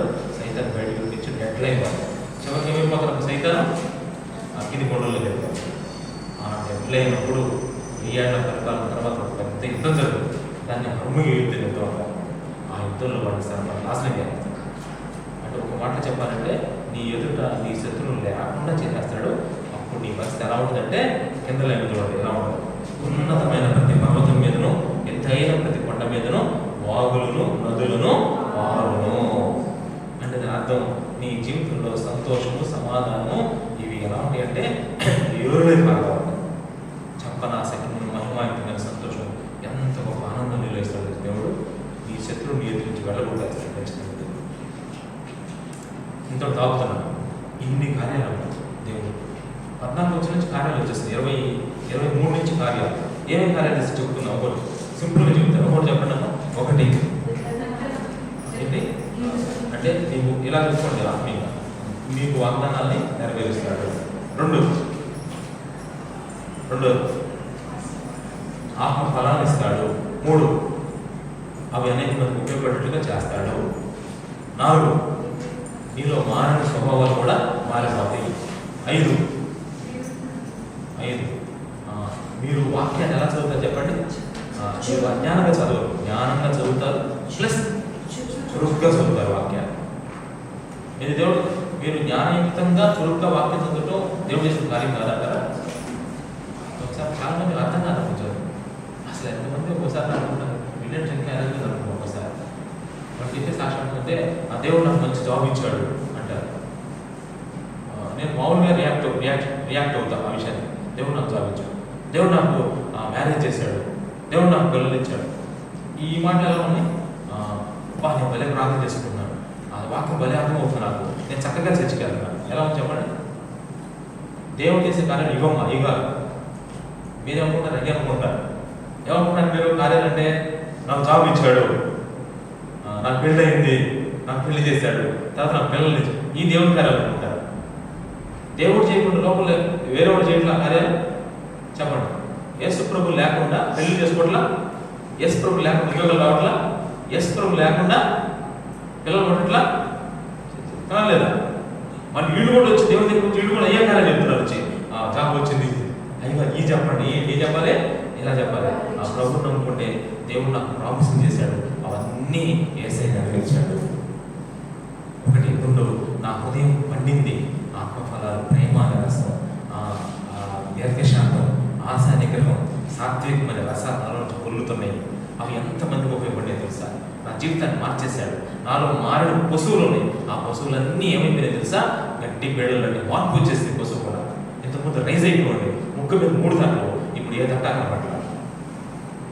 ఎన్ని తట్లో 3 తట్లు ఏమైపోయింది రేట్లా రఫ్. ఇప్పుడు ఏమైపోయావు? అంతకుముందు బాగా రఫ్ టఫ్, ఇప్పుడు ఏమైపోయావు? రఫ్ లేదు, టఫ్ లేదు, ఇక్కడ అన్ని అఫ్లే ఆఫ్ లేదు. ఎంత మార్పు! మా దేవుడి కార్యం అంటే అర్థం నిజంగా. ఇంకా ఎందుకుంటే కంటెంట్ చెప్పండి. అంతేకాదు ఇంకో కార్యం ఏం చెప్పండి తెలుసా? ఇప్పుడు వాక్యాన్ని నేను ఎలా చదువుతున్నానంటే నిజంగా చురుగ్గా చదువుతున్నాను. ఎందుకంటే ఆ మేత మామూలు మేత కాదు, ఉప్పు కలిపింది, చెరిగింది, జల్లించింది. నేను ఎలా చదువుతున్నానంటే చురుగ్గా. అంటే నేను నాకేమీ తెలియనట్టు కాదు, అంతకుముందు తెలియనివాడిని, కానీ ప్రభు మార్చాడు. లేత గాడిదలాగా కొన్ని వాక్యాలు అలా చదవడానికి సహాయం చేస్తున్నాడు దేవుడు. అంతేకాదు ఇంకో మాట చెప్పాలంటే, శత్రువు అని వాడు ఉన్నాడు, వాడిని దేవుడు సమూలు నాశనం చేయబోతున్నాడు. అప్పుడు దేవుడు నాకు ఎంత సంతోషాన్ని ఇవ్వబోతున్నాడు తెలుసా? ఇవన్నీ ప్రభు చేసిన కార్యాలు. ఇప్పుడు మొత్తం చెప్పండి, ఈ వాక్యంలో మొత్తం 4 విషయాలు ఉన్నాయి. 1 ప్రార్థన ఉంది, 2 వాక్యం ఉంది, 3 విధేయత ఉంది, 4 దేవుడి కార్యాలు. ఈ 4 కలిసి ఆ జనం మీద ప్రభావం చూపిస్తున్నాయి. ఏ జనం? ఆ జనము దేవుళ్ళలోనే ఉంటారు. సియోనులో యెరూషలేములోనే ఒక జనం కాపురం ఉండును. ఆ జనం అంట దేవుడు అంటాడు, ఇక నువ్వు మాత్రము కన్నీళ్ళు విడవు. మరి ఈ ప్యాటర్న్లో వచ్చిన కన్నీళ్ళు విడుస్తారంటారా? చెప్పండి, విడుస్తారు విడవరా? ఇట్లాంటి కార్యాలు ఏ జనంలో అయితే దేవుడు చేస్తాడో ఆ జనంలో నుంచి కన్నీళ్ళు డ్రాప్స్ రావు. కాబట్టి మీరు ప్రయత్నం చేసి చూడండి. ఇట్లాంటి జనం ఎవరున్నారు మరి ఇక్కడ నాకైతే తెలియదు, కానీ దేవుడికి మాటలు చెప్పిస్తున్నాడు. అట్టి ప్రభు మాకు ఇస్తున్నాం. ప్రభు ఏమని నీకు చెల్లించాలయ్యా? ఒకప్పుడు ఇన్ని కన్నీళ్ళు, ఇన్ని బాధలు, ఇన్ని కష్టాలయ్యా, అట్లాంటి మమ్మల్ని పట్టుకొని మార్చుకొని ప్రభు అద్భుతంగా ఎదురు నిలబెట్టి నీలోనే నివసింపజేసి మాకు ఇవన్నీ నేర్పిస్తూ ప్రార్థన అంటే తెలియదు, ప్రార్థన నేర్పించావు. వాక్యం చదవడం వింటాం మాకు తెలియదు, మాకు నేర్పించావు. అంతేకాదు విధేయత. లేచిపో! ఎవరిని అంటున్నావు లేచిపోమని? ఎవరన్నా తెలుసా? ఆ పాత పోసిన బంగారు విగ్రహాలు, ఆ చెక్కిన ఇక్కడ ఉంటే నువ్వు నా కష్టం నువ్వు వెళ్తావలేదా? నేను వెళ్ళను. శరీరం ఉంటుంది, వెళ్ళను అంటే అలా గుట్టి పెడతాను శరీరాన్ని నేను ఎలా అనుకుంటాను చెప్తే మీరు ఆశ్చర్యపోతారు.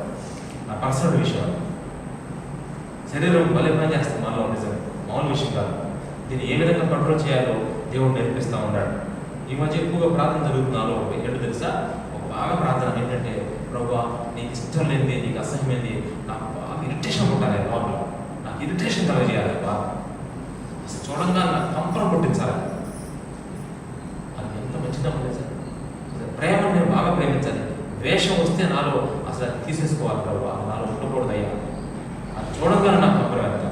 ఇట్లాంటి మనసు మనకు దేవుడు ఇస్తాడు. అందుకే దేవుడు చేసే కార్యం నిజంగా. మరి 4 చేస్తున్నప్పుడు దేవుడు చేసే కార్యాలు కూడా దగ్గర దగ్గర వచ్చినాయి. దేవుడు చేసే కార్యాలు 5 వచ్చినాయి, 5, 6 వచ్చినాయి. మరి ఎన్ని మంచి కార్యాలు అంటున్నాడు. ఈ దేవుని కార్యాలు వాక్యపు విధేయత, వాక్యం చదువుకోవడం, ప్రార్థన, ఈ 4 మనలో పనిచేస్తున్నప్పుడు ఈ మాట మనకు అప్లై ఉందా లేదా? ఏ మాట? జనమా నీవికి మాత్రమును ధన్యుడవు. ఈ మాట ప్రభు చెప్తున్నాడు కాబట్టి యేసుక్రీస్తు ద్వారా మనం చేస్తున్న ఈ ఉపకారాలన్నింటిని బట్టి దేవుని స్తుతించి ఆరాధించాలి. క్లుప్తంగా చిన్న చిన్న ఆరాధించేద్దాం.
Jerusalem,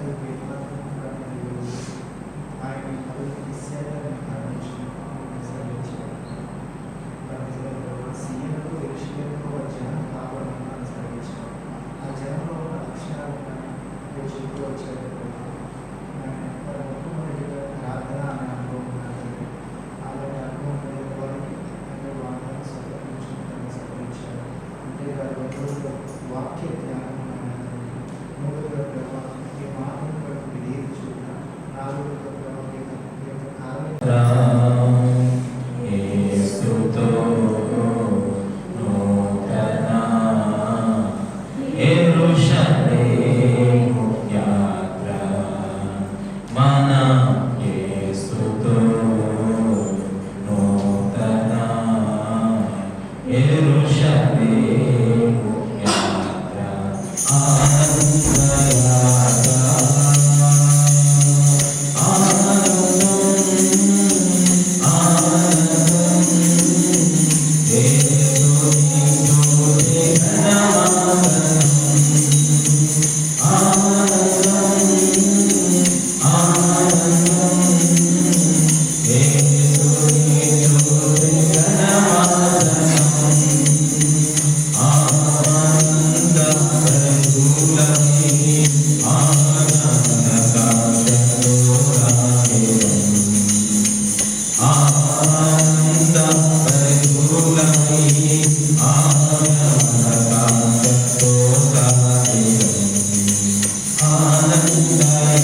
మీ దగ్గర మేము ఉన్నాం ప్రభా.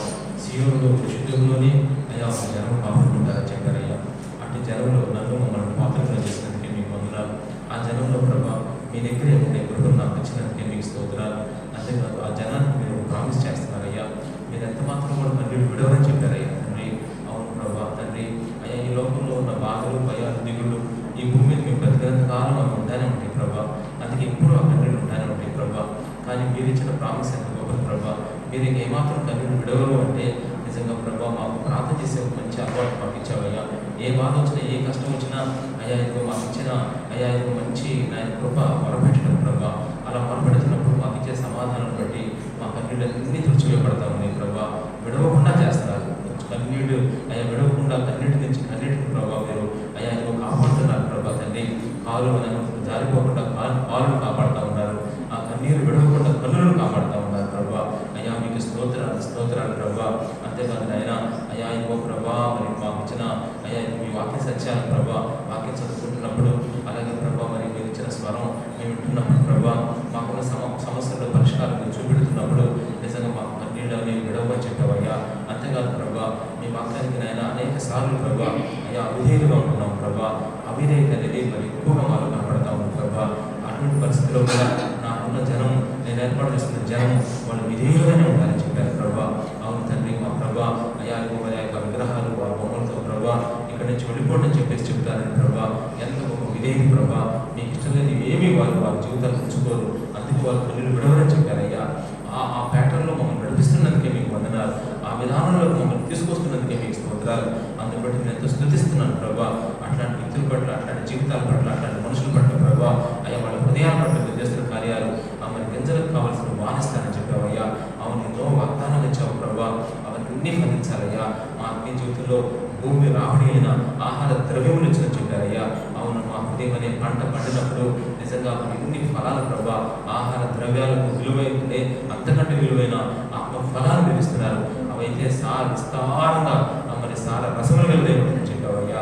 నిజంగా మాలో మారిన ఆ గుణాలు పశు సంబంధమైన ఆ పశువులు కూడా ప్రభా ఆయన చివరికి ఆయన గడ్డి బిడ్డలు వేస్తూ ఉన్నాయి. నిజంగా ప్రతి వాక్యమును అయ్యా తింటా ఉన్నాయి ప్రభా. వాక్యం కూడా నెరవేరుతా ఉంది వాళ్ళలో ప్రభా. అంతేకాదు నాయన అయ్యా ఇంకో మంది మీ యొక్క మేతను ప్రభా అయ్యా చురుగ్గా చక్కగా ప్రభా ఒక్కోసారి కొన్ని వాక్యాలు చదివినట్టుగా చదువుతున్నాం ప్రభా. అయితే గాడిద కాదు ప్రభా. అయినప్పటికీ నిజంగా మాకు అన్వయిస్తున్న దేవుడు అని జ్ఞాపకం చేసుకుంటున్నాను. అంతేకాదు మా శత్రువును మా ఎదురు నుంచి వెళ్ళగొట్టి మాకు ఎంతో సంతోషాన్ని ఇస్తారని మీరు చెబుతున్నారయ్యా. మా భవిష్యత్తు అంతా మీరే ప్రభా. మా ఆధారం మీరే, మా కొండ నీవే, మా కోట నీవే, మా ఆశ్రయం మీరే అయ్యా. మా నిరీక్షణ మీరే, మా నమ్మకం కూడా మీరే ప్రభా. అయ్యా మీరే మా కన్నీ ప్రభా. అయ్యా మీకే స్తోత్రాలు. ఇక జనమా నీవికి ఏమాత్రం కన్నులు విడవని మీరు ఇచ్చిన మాటను పట్టుకుంటూ స్తుతిస్తున్నారయ్యా. నిజంగా మరి 2020 సంవత్సరాల క్రిందట నా కోసం మా కోసం ఆ జనం కొరకు ప్రభా మీరు ఈ లోకానికి మీ కుమారుణ్ణి అయ్యా పంపిస్తూ వచ్చారయ్యా. ఆయనగా ఉండి ఈయనగా వచ్చి నాయనగా మాలో నివాసం చేస్తున్న దేవుడు అని స్తుతిస్తూ ఆరాధిస్తున్నాను ప్రభా. తండ్రి మీకు వందనాలు కృతజ్ఞతాస్తుతులు చెల్లించుకుంటూ ఆరాధిస్తున్నాను అయ్యా. మీ ప్రేమకు మీరు మా పట్ల మీరు ఉద్దేశించిన ఆ గొప్ప గొప్ప కార్యాలు ప్రభా. నిజంగా మేము ఈ లోకంలో ఒకప్పుడైతే మరి ఆహారం లేనప్పుడు ఆహారం ఇవ్వటమే అద్భుతం అనుకున్నాం ప్రభా. అయ్యా వస్త్రాలు లేనప్పుడు వస్త్రాలు ఉండటమే అద్భుతం అనుకున్నాం. కానీ ఇప్పుడు మేము ఎరిగి ఉన్నాం ప్రభా. నిజంగా మీ వాక్యాన్ని చదువుకునే కృప ఎంత గొప్పదయ్యా. నిజంగా మాలో ఆత్మఫలాలు ఫలించడం ఎంత గొప్ప కార్యం ప్రభా. అయ్యా ద్వేషం పోయి ప్రేమ రావడం ఎంత గొప్ప కార్యం ప్రభా. ఈ కొత్త నిబంధనలో ఇవే మీరు చూస్తున్నారు ప్రభా. అయ్యా మీరు ఆలయంలో నివసించరు ప్రభా. అయ్యా మా యొక్క హృదయంలోనే మీరు ఉంటారని చెప్పారు ప్రభా. అట్టి కృపలో మమ్మల్ని నడిపిస్తున్నందుకు మీకే కృతజ్ఞతాస్తుతులు చెల్లించుకుంటూ ఈ ప్రేమ ఏమిచ్చినా నేను రుణం తెచ్చుకోలేక ప్రభా.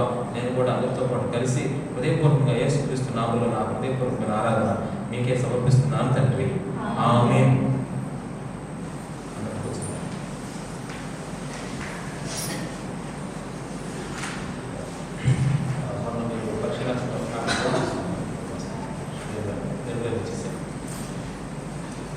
మరలా లేవికు అన్నాం 14వ అధ్యాయం నుంచి 27వ అధ్యాయం వరకు ఖచ్చితంగా మీరు చదవాలి. 14 నుంచి 27 వరకు మీరు చక్కగా చదవాలి. మొత్తం 14 27 అధ్యాయాలు అంటే 13 అధ్యాయాలు. టైం పెట్టినట్టు 13 అధ్యాయాలు 30 days అన్నాం. వాస్తవం 13 రోజులు చదివేసి నేను మీకు మనం అందించాము. దాన్ని బట్టి మీరు రెగ్యులర్గా చదువుకోవాలి.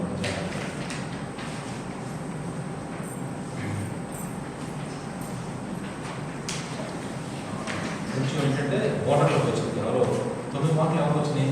9 ఎవరికి వచ్చినాయి? నేను మోదీ 11 ఫస్ట్ వచ్చింది, 10 సెకండ్, 10 మార్కులు ఇద్దరికి వచ్చింది, ఒక సెకండ్ వచ్చింది అనమాట.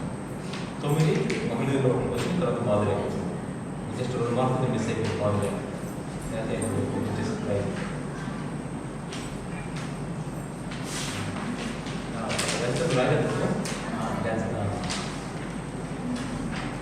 మరి పెట్టుకోండి, అది ఒక లక్ష్యం. అది మన ఝాన్సీ రాణి గారు జాగ్రత్తగా మరి చదవండి. నేను బాగా చదివితే మీకు బాగా చెప్తాను. మీరు బాగా వాక్యం మీద బాగా పెట్టండి దృష్టి, సమర్థి మీద అందరూ కూడా చెప్తాను. ఎందుకంటే మీకంటే బాగా చదువుకుంటాం కాబట్టి కొంచెం కాన్సన్ట్రేషన్ పెడతాను. ఒకటి ఇంకా మరి ఈ వారంలో దేవుడు చేసిన కార్యాలు మరి సాక్ష్యం ఎవరు చెప్పేవాళ్ళు చెప్పవచ్చు. సాక్ష్యం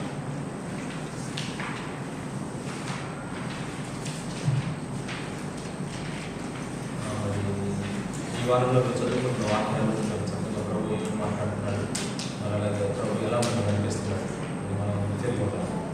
ఈ వారం అంతా మీరు చక్కగా నేను బాగా ప్రార్థన చేస్తున్నాను. భలే ఉంది నా ప్రార్థనా జీవితం, చాలా అద్భుతంగా ఉంది అన్నట్టు ఎవరైనా చెప్పగలరు ఇక్కడ? చాలా చక్కగా ఉంది నా ప్రార్థనా జీవితం, చెక్కు చెదరకుండా చాలా సంతోషంగా ఉంది. ఎవరో చెప్తారు? ఎందుకంటే ప్రార్థన చేస్తున్నప్పుడు నిజంగా అది సాక్ష్యం కూడా చెప్పాలనిపిస్తుంది. ఈ వారం అంతా భలే ప్రార్థన చేస్తున్నాం, బాగా ప్రార్థన చేసుకుంటాం అనే ఫీలింగ్ వచ్చినప్పుడు నిజంగా ఆనందం చెప్పకుండా ఉంటారు. చెప్పండి, ఎవరు చెప్పలేరు. కొంతమంది అంటారు కదా, నీరసంగా ఉంటే నీరసంగా ఉందంటే నీ ముఖం చూస్తే నాకు నీరసంగా ఉందని నాకు చెప్పాలా అంటారు. అట్లాగే ప్రార్థన చేసుకున్నాడు అంటే మీరు మాత్రం మిస్ చేసుకోవద్దు. మీరు ఖచ్చితంగా మీరు ఏం చేయాలి?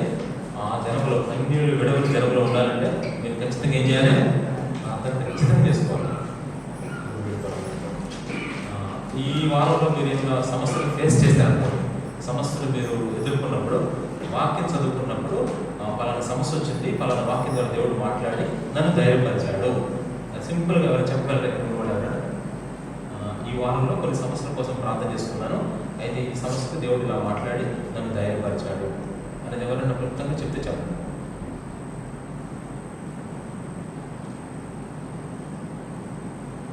ఎవరు లేరు కాబట్టి మరి ఇది ఒకటి అదొకటి. ఇప్పుడు వచ్చిన టెస్ట్ అన్నమాట మీకు సెకండ్ మెసేజ్ సెకండ్ మెసేజ్ ప్రభు యొక్క బలంలోకి వెళ్ళే ముందు నేను 5 ప్రశ్నలు మిమ్మల్ని అడుగుతాను అనమాట. ప్రశ్నలు ఫస్ట్ ప్రశ్న వేసిన తర్వాత అవును బాగా రాసుకోవాలి. అవునా బాగా మనం మార్కులు వేసుకున్నారు కదా, ఈసారి మార్కులు కాకుండా నేను క్వశ్చన్ చెప్పినప్పుడు అవును అయితే అవును రాయండి, కాదు అంటే కాదు. ఇలా 5 ప్రశ్నలు వేస్తాను. అవును ఎన్నిసార్లు వచ్చింది, కాదు ఎన్నిసార్లు వచ్చింది చెప్పాలి. అవును అనేది ఎన్నిసార్లు వచ్చింది చెప్పాలి, కాదు అనేది మొదటి ప్రశ్న. ఇదే మనకి ఈరోజు సెకండ్ మెసేజ్ అన్నమాట. ఈ ప్రశ్నలు మనం పరిశీలన చేసుకుని ప్రార్థన చేసుకున్నాం. ఎందుకంటే ప్రభు యొక్క బలంలోకి వెళ్ళేటప్పుడు మనం ఖచ్చితంగా ఏం చేసుకోవాలి చెప్పండి? చేతులు కాళ్ళు ముఖం కట్టుకోవాలి. చేతులు కాళ్ళు ఇదేంటంటే ప్రభు యొక్క భోజనం కాబట్టి చేతులు అసలు మనం నిజంగా ఎలా ఉంటున్నాం దేవుల్లో అనేది. నా మొదటి ప్రశ్న వినండి జాగ్రత్త. ఫస్ట్ ప్రశ్న, నేను రాసుకున్న మీకోసం క్వశ్చన్ కోసం 5 క్వశ్చన్ ప్రిపేర్ చేశాను. ఒకటి, నేను విన్న ఫస్ట్ విని రాసుకోవడం కావాలండి. నేను విన్న వాక్యములన్నింటికి సంపూర్తిగా విధేయత చూపించుతున్నాను అనే నిశ్చయిత నాకు ఉంది. మళ్ళా నేను విన్న వాక్యములన్నిటికీ సంపూర్తిగా విధేయత చూపించుతున్నాను అనే నిశ్చయిత నాకు ఉంది. ఫస్ట్ క్వశ్చన్ రాయండి, ఎక్స్ప్లెయిన్ చేస్తాను. నేను విన్న వాక్యములన్నిటికీ సంపూర్తిగా విధేయత చూపిస్తున్నాను అనే నిశ్చయిత నాకు ఉంది. ఇంకా మనం ఒకసారి చెప్పంటారా? నేను విన్న వాక్యములన్నిటికీ సంపూర్ణంగా విధేయత చూపిస్తున్నాను అనే నిశ్చయిత నాకు ఉంది.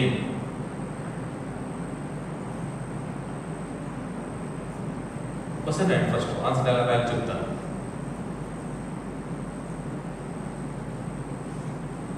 క్వశ్చన్ అర్థం ఏంటి?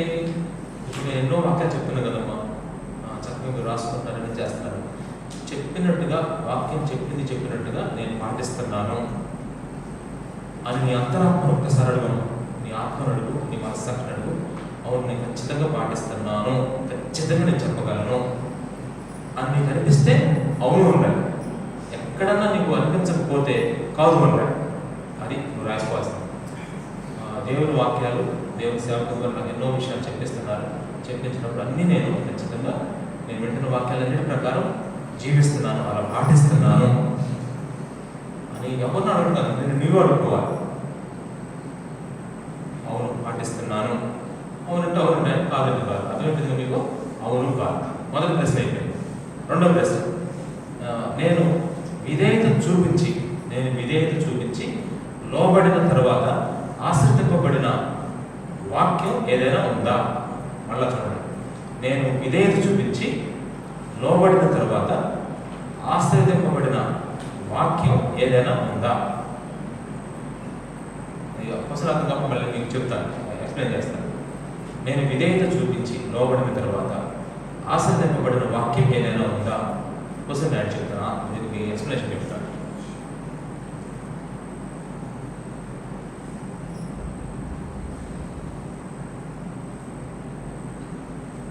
ఇప్పుడు మీరు బైబిల్ చదువుతున్నప్పుడు ఒక వాక్యం వస్తుంది అన్నమాట. ఒక వాక్యం ఉంటుంది కదా, ఆ వాక్యం ప్రకారం మీరు జీవించారు. ఆ వాక్యం ప్రకారం జీవిస్తే ఆ వాక్యం ద్వారా మీకు ఆశీర్వాదం వచ్చింది. అట్లాంటి వాక్యం ఏమైనా ఉందా నీ జీవితంలో? పలానా వాక్యం చదివినప్పుడు ఆ వాక్యం ప్రకారం నేను జీవించడం అలవాటు చేసుకున్నప్పుడు ఆ పలానా వాక్యం ద్వారా దేవుడు నాకు ఆశీర్వాదం ఇచ్చాడు, దానికి నేను లోబడ్డాను కాబట్టి నాకు దేవుడు ఆశీర్వదించాడు. అట్లాంటి వాక్యం ఏదైనా ఉందా నీకు? కొంచెం ఆలోచించుకో. క్వశ్చన్ అర్థమైందా అందరికీ? జయదీప్ మీకు అర్థం క్వశ్చన్? సీను నీకు మళ్ళీ ఒక్కసారి చెప్తాను మీకోసం, పిల్లల కోసం. ఏదైనా ఒక వాక్యం ఉందామా? వాక్యం ఉన్నప్పుడు అది ఆజ్ఞలాగా ఉందన్నమాట. దాన్ని మీరు చేశారు, ఆ ఒక వాక్యం చేస్తే మీకు భలే ఆశీర్వాదం వచ్చింది. అట్లాంటి వాక్యం నీ జీవితంలో ఏదైనా ఉందా? ఉంటే అవునండి, ఒకడున్నా పర్వాలేదు. ఉంటే అవునండి, లేదంటే కాదండి. రెండవ ప్రశ్న, తన మూడవ ప్రశ్న. రెండు ప్రశ్నలు అయితే మూడవ ప్రశ్న, వాక్యానికి విధేయత చూపిన తర్వాత నేను పొందిన కష్టాలు నష్టాలు, వాక్యానికి విధేయత చూపిన తర్వాత నేను పొందిన కష్టాలు నష్టాలను సంతోషంగా సనగకుండా భరించాను. వాక్యానికి విధేయత చూపించిన తర్వాత నేను పొందిన కష్టాలను నష్టాలను నేను సంతోషంగా సనగకుండా భరించాను. అలా వాక్యానికి విధేయత చూపిన తర్వాత నేను పొందిన కష్టాలను నష్టాలను నేను సంతోషంగా సణుగు లేకుండా సనగకుండా భరించాను. ఇది మూడవ ప్రశ్న. ఈ ప్రశ్నకి ఎక్స్ప్లెనేషన్ కూడా చెప్తాను. మీరు ఏదైనా ఒక వాక్యానికి విధేయత చూపించిన తర్వాత చాలా కష్టాలు వచ్చాయి, వాటి వల్ల చాలా నష్టాలు వచ్చాయి. ప్రభు వాక్యం ప్రకారం మీరు నడుచుకున్నప్పుడు మీరు ఖచ్చితంగా కష్టాలు వస్తాయని చెప్తూ ఉంటారు ఎప్పుడు కూడా. అలా కష్టాలు నష్టాలు వచ్చినప్పుడు వాటిని మీరు ఎలా భరించారు? సంతోషంగా సడగకుండా భరించారా? అలా భరిస్తే అవునండి, లేదు నేను సడుగుతున్నాను, నేను మాకు దుఃఖపడి ఎందుకు మాకు ఏంటి మాకు అనుకుంటున్నాను అటుంటే కాదండి. అవునంటే అవును, కాదండి కాదు. అవునంటే అవును, కాదండి కాదు. మూడో ప్రశ్న. క్వశ్చన్ అర్థం కాకపోతే మళ్ళీ అడగడం. మూడో ప్రశ్న అదే మోసం. మూడో ప్రశ్న ఏంటంటే, వాక్యానికి విధేయత చూపించిన తర్వాత, ఒక వాక్యం ఉందమ్మా, దానికి నువ్వు విధేయత చూపించిన తర్వాత ఏమైందో తెలుసా? దానివల్ల నీకు కష్టం వచ్చింది, దానివల్ల నువ్వు కష్టపడ్డావు. అప్పుడు ఏంటో బాబు దేవుడు వాక్యానుసారం నడుచుకుంటే నాకు ఎంత పెద్ద కష్టం వచ్చింది అని చెప్పేసి ఒడిగావు.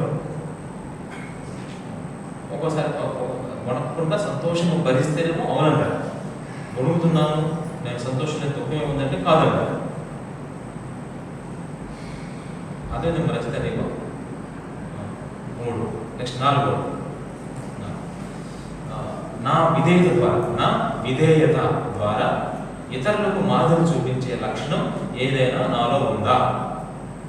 నా విధేయత ద్వారా ఇతరులకు మాదిరి చూపించే ఇతరులకు మాదిరి చూపించే లక్షణం ఏదైనా నాకుందా?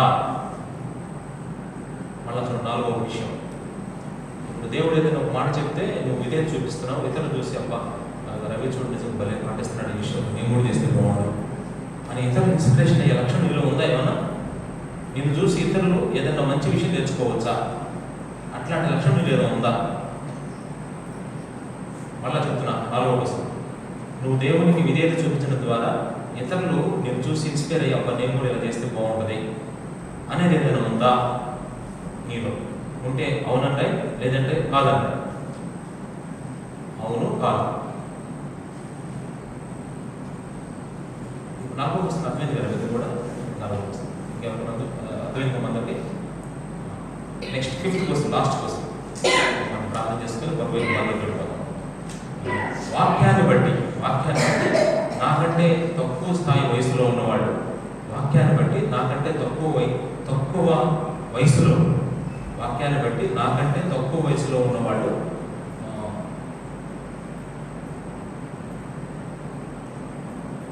తక్కువ ఉద్యోగం చేస్తున్నాడు, తక్కువ స్థాయిలో ఉన్నవాళ్ళు, తక్కువ వయసులో ఉన్నవాళ్ళు, తక్కువ ఉద్యోగంలో ఉన్నవాళ్ళు నాలో ఏదైనా తప్పు చెబితే నేను లోబడుతున్నానా, లోబడట్లేదా? మళ్ళా చూడండి, వాక్యాన్ని బట్టి నాకంటే తక్కువ వాడు వయసులో కానీ ఉద్యోగంలో కానీ దేనిపైన సరే నాకంటే తక్కువ వాడు ఏదన్నా నాలో లోపం చూపిస్తే దాన్ని నేను లోబడుతున్నానా, లేదంటే వ్యతిరేకిస్తున్నానా? లేదంటే నేను లోబడుతున్నాను అంటే అవునండి. ఇప్పుడు నేను ఉన్నాను ఇక్కడ ఫాస్ట్ గారిని, ఇక్కడ శ్రవంతి ఉంది, అక్కడ చాలా చిన్న అమ్మాయి ఏం చేస్తుందంటే అప్పులు మీరు సరిగా ఏదో చిన్న మాట అన్నాను, నాకంటే సరే నువ్వు 700 నన్నట అనలేదమ్మా, నేను అనుకుంటా సరేనమ్మా అలాగే సరి చేసుకుంటాను ఇట్లా అన్నా ఉంటే అవునండి, లేదంటే కాదంటారు. ఒకసారి చిన్నపిల్లల వరకు మనకు పాఠం నేర్పిస్తాడు, మనం ఎవరు ఎందుకు కానీ తక్కువ. 5 క్వశ్చన్లు ఇప్పుడు అర్థమైంది అందరికీ? ఇప్పుడు మొత్తం 5 క్వశ్చన్లు అయిపోయాయి. ఇప్పుడు 5 క్వశ్చన్లో నేను ఇప్పుడు మార్కులు అడుగుతాను అనమాట. ఎలా అడుగుతానంటే ఎన్ని అవునులు వచ్చినాయి, ఎన్ని కాదులు వచ్చినాయి? అవునులు ఎన్ని వచ్చినాయి, కాదులు ఎన్ని వచ్చినాయి? 5. ఫస్ట్ సీను అవును అనేది ఎన్ని మాటలు వచ్చినాయి? 2 అవునులు 3 కాదులు అంటే 5కు 2 మార్కులు సీన్కి, 5కు 2 మార్కులు అన్నమాట. తర్వాత రవి 3 అవునులు, 5కు 3 రవి. యథార్థంగా తీసుకుంటారు మీరందరూ కూడా, మెయిన్ పాయింట్. తర్వాత జయదీప్ 5కు 3 ఇంకా 2 రాలేదు. తర్వాత రజిత 5కి 3 అవునులు. తర్వాత వాసవి ఏనమ్మా 3. అవి మీరు క్వశ్చన్ వేసిన తర్వాత వాటి ఏంటంటే ఎట్లా అనుకోండి, ఎందుకు ఎగ్జామ్ కోసం రాసిన టైం 4 ఉంటారంట, మీరు అనుకుంటూ టైం 5కు 3 వచ్చింది అమ్మాయి ఇప్పుడు వాసవి. తర్వాత మోదీ 3 మీకు 3 పెట్టారు అందరూ. ఆ తర్వాత శ్రవంతి 1, 5కు 1, 4 అది నా మెదాగా తెలుసుకోవాలి కదా. తర్వాత యోగిత 5కి అంటే ఏది 5 కాదు అంటే మీరు చెప్పింది ఏంటంటే అన్ని సమయాల్లో ఒకలాగా ఒకసారి బలి పెడతాం అంటే అన్నింటిలో ఒక చెప్పారు కదా. అన్నింటి కాదండి లెక్క ప్రకారం అయితే 5కి 0 అన్నమాట. యోగి తర్వాత ధనలక్ష్మి 5కు 1. ఇప్పుడు మీకు అర్థమైంది చూసారమ్మా, ఆత్మ పరిశీలనలో 5కు 5 మార్కులు రాదు చూసారా? కానీ ఒకటి గుర్తుపెట్టుకోండి, మీకు ఎన్ని మార్కులు వచ్చినా కానీ ఒకసారి ఈ ప్రశ్నలో ఒకసారి మీరు ఆలోచించండి ఎలా ఉన్నాయో. జస్ట్ ఏంటంటే మనం పరిశీలన చేసుకోవడం కోసం ఒకటి దీంట్లో ఎక్కడెక్కడ కావదనిపించిందో ఒకసారి ఆలోచించండి. మనం ఎందుకు ఉండలేకపోతున్నాం ఒకసారి ఆలోచించి గట్టిగా ప్రార్థన చేద్దాం, ప్రయత్నం చేద్దాం. దేవుడు నిజంగా మీరు విధేయత చూపించే కొద్దీ దేవుడు మిమ్మల్ని అంత లెవెల్లో తీసుకెళ్తాడు నాకు తెలియదు. ఈరోజు దేవుడికి కావాల్సిన విధేయత కానీ మన దగ్గర ఎక్కువ మంది జనం లేరు, ఎక్కువ మంది ఎప్పుడు మనం ఆలోచించాం మనం ఎంతమంది ఉన్నాం కాదు, అసలు ఎంత విధేయత చూపిస్తున్నాం దేవుడికి చాలా ఇంపార్టెంట్. దేవుడు నాకు ఎప్పుడు ఒకటే గుర్తు గుర్తుకొస్తా ఉంది. ఒక 10,000 మంది ఉన్నా సరే విధేయత చూపించే ఒక్కరు కూడా లేరు అనుకోండి, ఉపయోగం చెప్పండి వాళ్ళందరూ. కానీ 10 మంది ఉన్నా విధేయత చూపించే వాళ్ళు 8 మంది ఉంటే మెజారిటీ ఇక్కడే ఉంది చూసారా. అది నేర్చుకుందాం మనం క్లియర్గా, అది నేర్చుకుని బాగా ప్రారంభించాలి. ఇప్పుడు మనం ఏ విషయాల్లో బాధపడిందో ఆ విషయాల కోసం ప్రార్థన చేస్తున్నాం, ప్రార్థించాలి. టెస్ట్ చేసుకుంటాం, సెల్ఫ్ టెస్ట్. మన కోసం ఉదహరిస్తూ ఉంటాను, ప్రార్థన చేసుకుంటాం. ఎన్నో వాక్యాలు మీకు దేవుడు చూపిస్తూ ఉన్నాడు. మరి అన్నీ కూడా మీరు తప్పకుండా మీరు విన్న ప్రతి వాక్యానికి విధేయత చూపించాలి. అలా విధేయత చూపించకపోతే విన్న వాక్యాలు నిష్ప్రయోజనం అయిపోతాయి. అవును ప్రభా, ఎన్నో విషయాలు మాతో మీరు మాట్లాడుతున్నారు, మేము చదువుకునే వాక్యాల ద్వారా మాట్లాడుతున్నారు, సేవకుల ద్వారా మాట్లాడుతున్నారు, అనేకసార్లు ఆత్మ ద్వారా కూడా మాతో మాట్లాడుతున్నారు. మేము లోపడాలి. మందిరం ఓపెనింగ్ అప్పుడు కూడా చక్కగా మాతో సంఘ సంబంధాల గురించి మాట్లాడుతూ వచ్చారయ్యా. విశ్వాసంతో ఎలా ఉండాలి, విశ్వాస సేవకులతో ఎలా ఉండాలి, అన్నీ మాట్లాడారు ప్రభా తండ్రి. మాకు తీర్మానం కూడా తీసుకున్నాం. నిజంగా మేము మా దేవుని మందిరాన్ని విడిచిపెట్టమని ప్రభా అయ్యా ప్రార్థన చేస్తున్నాం ప్రభా. ఎవరికి వాళ్ళకు ప్రార్థన చేసుకుంటూ పరిశ్రమ చేసుకున్నాం. అట్లాగే విధేయత చూపించి లోబడిన తర్వాత దేవుడు నిన్ను ఆశీర్వదించాడు. అట్లాంటి వాక్యాలు నీ జీవితంలో ఉన్నాయి. అక్కడే ఉంటుంది ఖచ్చితంగా. వాటిని బట్టి దేవుని స్తుతించాలి. ప్రభు పలానా వాక్యం చెప్పావయ్యా, దాన్ని నేను విధేయత చూపించినప్పుడు నాకు ఎట్లాంటి ఆశీర్వాదం ఇచ్చావయ్యా, నీకు వందనాలయ్యా. ఒకవేళ అట్లా విధేయత చూపించిన ఏ వాక్యం లేకపోతే ఇప్పటికైనా నేను చూపించలేదు ప్రార్థన చేస్తూ, ప్రభు నేను విధేయత చూపించిన ఒక భాగంలో నాకు కావాలి ప్రార్థన చేస్తున్నాను.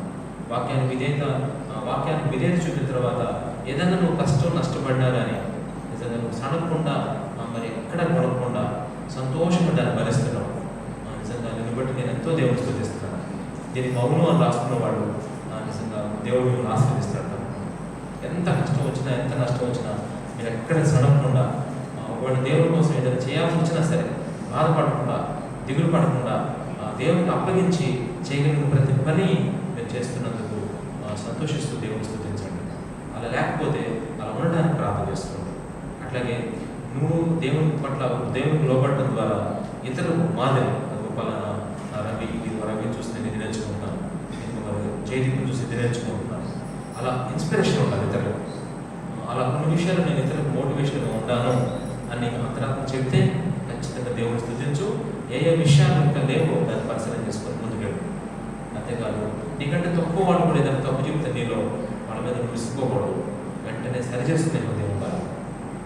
నీకంటే తక్కువ వాళ్ళే ఒకసారి చెప్తాను, బాధపడకూడదు. నువ్వేంటి నాకు చెప్పేది అనుకోకుండా ఉదయంతో అర్థం చేసుకుని ప్రార్థన చేసుకున్నావు. ఒకవేళ లేకపోతే నువ్వు బాధపడద్దు, లేదని చెప్పేసి పర్లేదు ప్రార్థించాను. ఇట్లా మనం ఆత్మ పరిశీలన చేసుకొని మనం పరీక్షించుకుంటూ ప్రభుకి బాధ పెట్టాం. నేను మీకు అప్పగించిన దాన్ని ప్రభుత్వం పొందుతుని ప్రభు నేస్తున్నాను అప్పగిపోబడిన రాత్రి ఒక రొట్టె ఎత్తుకొని కృతజ్ఞత ఆస్తులు చెల్లించి దాన్ని గెలిచి ఇది మీకు నా శరీరం నన్ను జ్ఞాపకం చేసుకున్నట్టుగా దీనిని చేయడం చెప్పాను ప్రార్థన చేస్తున్నాం. స్తోత్రం అయినా మరి చిన్న సహవాసం ప్రభావ అందరూ చక్కగా విధేయంగా ఉండాలని ఒక ఆశ ప్రభావ. దాని కొద్ది ఒకసారి వాక్యం చెప్తున్నాం, ఒక్కోసారి పుస్తకం వేస్తూ ఉన్నాం, కొన్ని విషయాలు వాళ్ళకి చెప్తా ఉన్నాం ప్రభావ. పిల్లలు కూడా ఉన్నారు ప్రభావ, వాళ్ళు కూడా భవిష్యత్తులో మంచి ప్రయోజనం కావాలనే ఉద్దేశంతో మరి స్వపరీక్షను మేము చేసుకుంటూ వస్తున్నాం ప్రభావ. మరి ఈ క్వశ్చన్లు వేసిన నేను ప్రభావ నాకు నేరుగా ఎలా ఉంటున్నానో కూడా నన్ను పరీక్షించుకుంటా ఉన్నా. బోధించి పరిశ్రమ అయిపోకుండా ప్రభావ అయ్యా ఇదిగో నేను అలా చేస్తున్నానో లేదో అని నా శరీరాన్ని నల్లగొట్టుకుంటూ దాన్ని లోపరుచుకుంటూ అయ్యా గురి చూసిన వాడి వల్ల ప్రగతిడానికి సహాయం చేయ నాకు కృప చూపించు. ఎందుకంటే అయ్యా ఇదిగో ప్రభావ బోధకుల మీద మేము అయ్యా మీ వాక్యం చెబుతూ ఉంది, కఠినమైన శిక్ష పొందకుండానట్లుగా మీరు అనేకులు బోధకులు కాకుండా చెప్పావయ్యా. మరి బోధించే గిఫ్ట్ని ఇచ్చావు ప్రభావ తండ్రి. ఇటువంటి పరిస్థితులు నన్ను నేను ఈ ఎదుట పరీక్షించుకుంటా ఉన్నాను. అయ్యా ఇదిగో ప్రభావ మొట్టమొదటిగా నాకు నేర్పించడానికి కూడా ప్రభావ, ఆ తర్వాత ఇక్కడ బిడ్డలందరికీ మీరు నేర్పించండి అయ్యా. మేమందరం కలిసి మీ వాక్యానికి విధేయులుగా ఉండాలని, ఎంతమంది ఉన్నామని కాదు అయ్యా, కొద్ది మంది ఉన్నా కానీ మాకు ఇచ్చిన సంతోషాన్ని బట్టి సమాధానాన్ని బట్టి మీకు వందనాలు కృతజ్ఞతాస్తుతులు చెల్లించుకుంటూ ఈ శరీరాన్ని మాకు ఇచ్చినందుకు వందనాలు తెలియజేసుకుని యేసు నామములో కూర్చుకుంటున్నాం తండ్రి, ఆమేన్. అట్లాగే ఎవరైతే సిద్ధపడ్డారో దయచేసి ప్రార్థన ఉండండి. మీ కుడి హస్తం పైకి చూపించండి. మీ దగ్గర రొట్టె పంపించబడతాం, మీ దగ్గర రొట్టె పంపించబడతాం.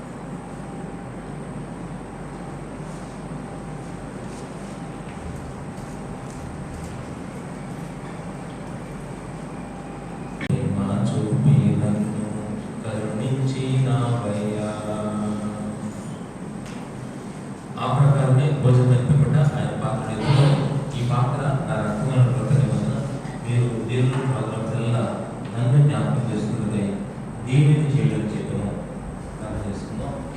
ప్రభు శరీరంలో వివేచించుకున్నది రావాడు తన శిక్షణ రావుతున్నాడు. ఇందువల్ల అనేక బలహీనతలు పోగులని ఉన్నారు, చాలా మంది ఎదురుస్తున్నారు.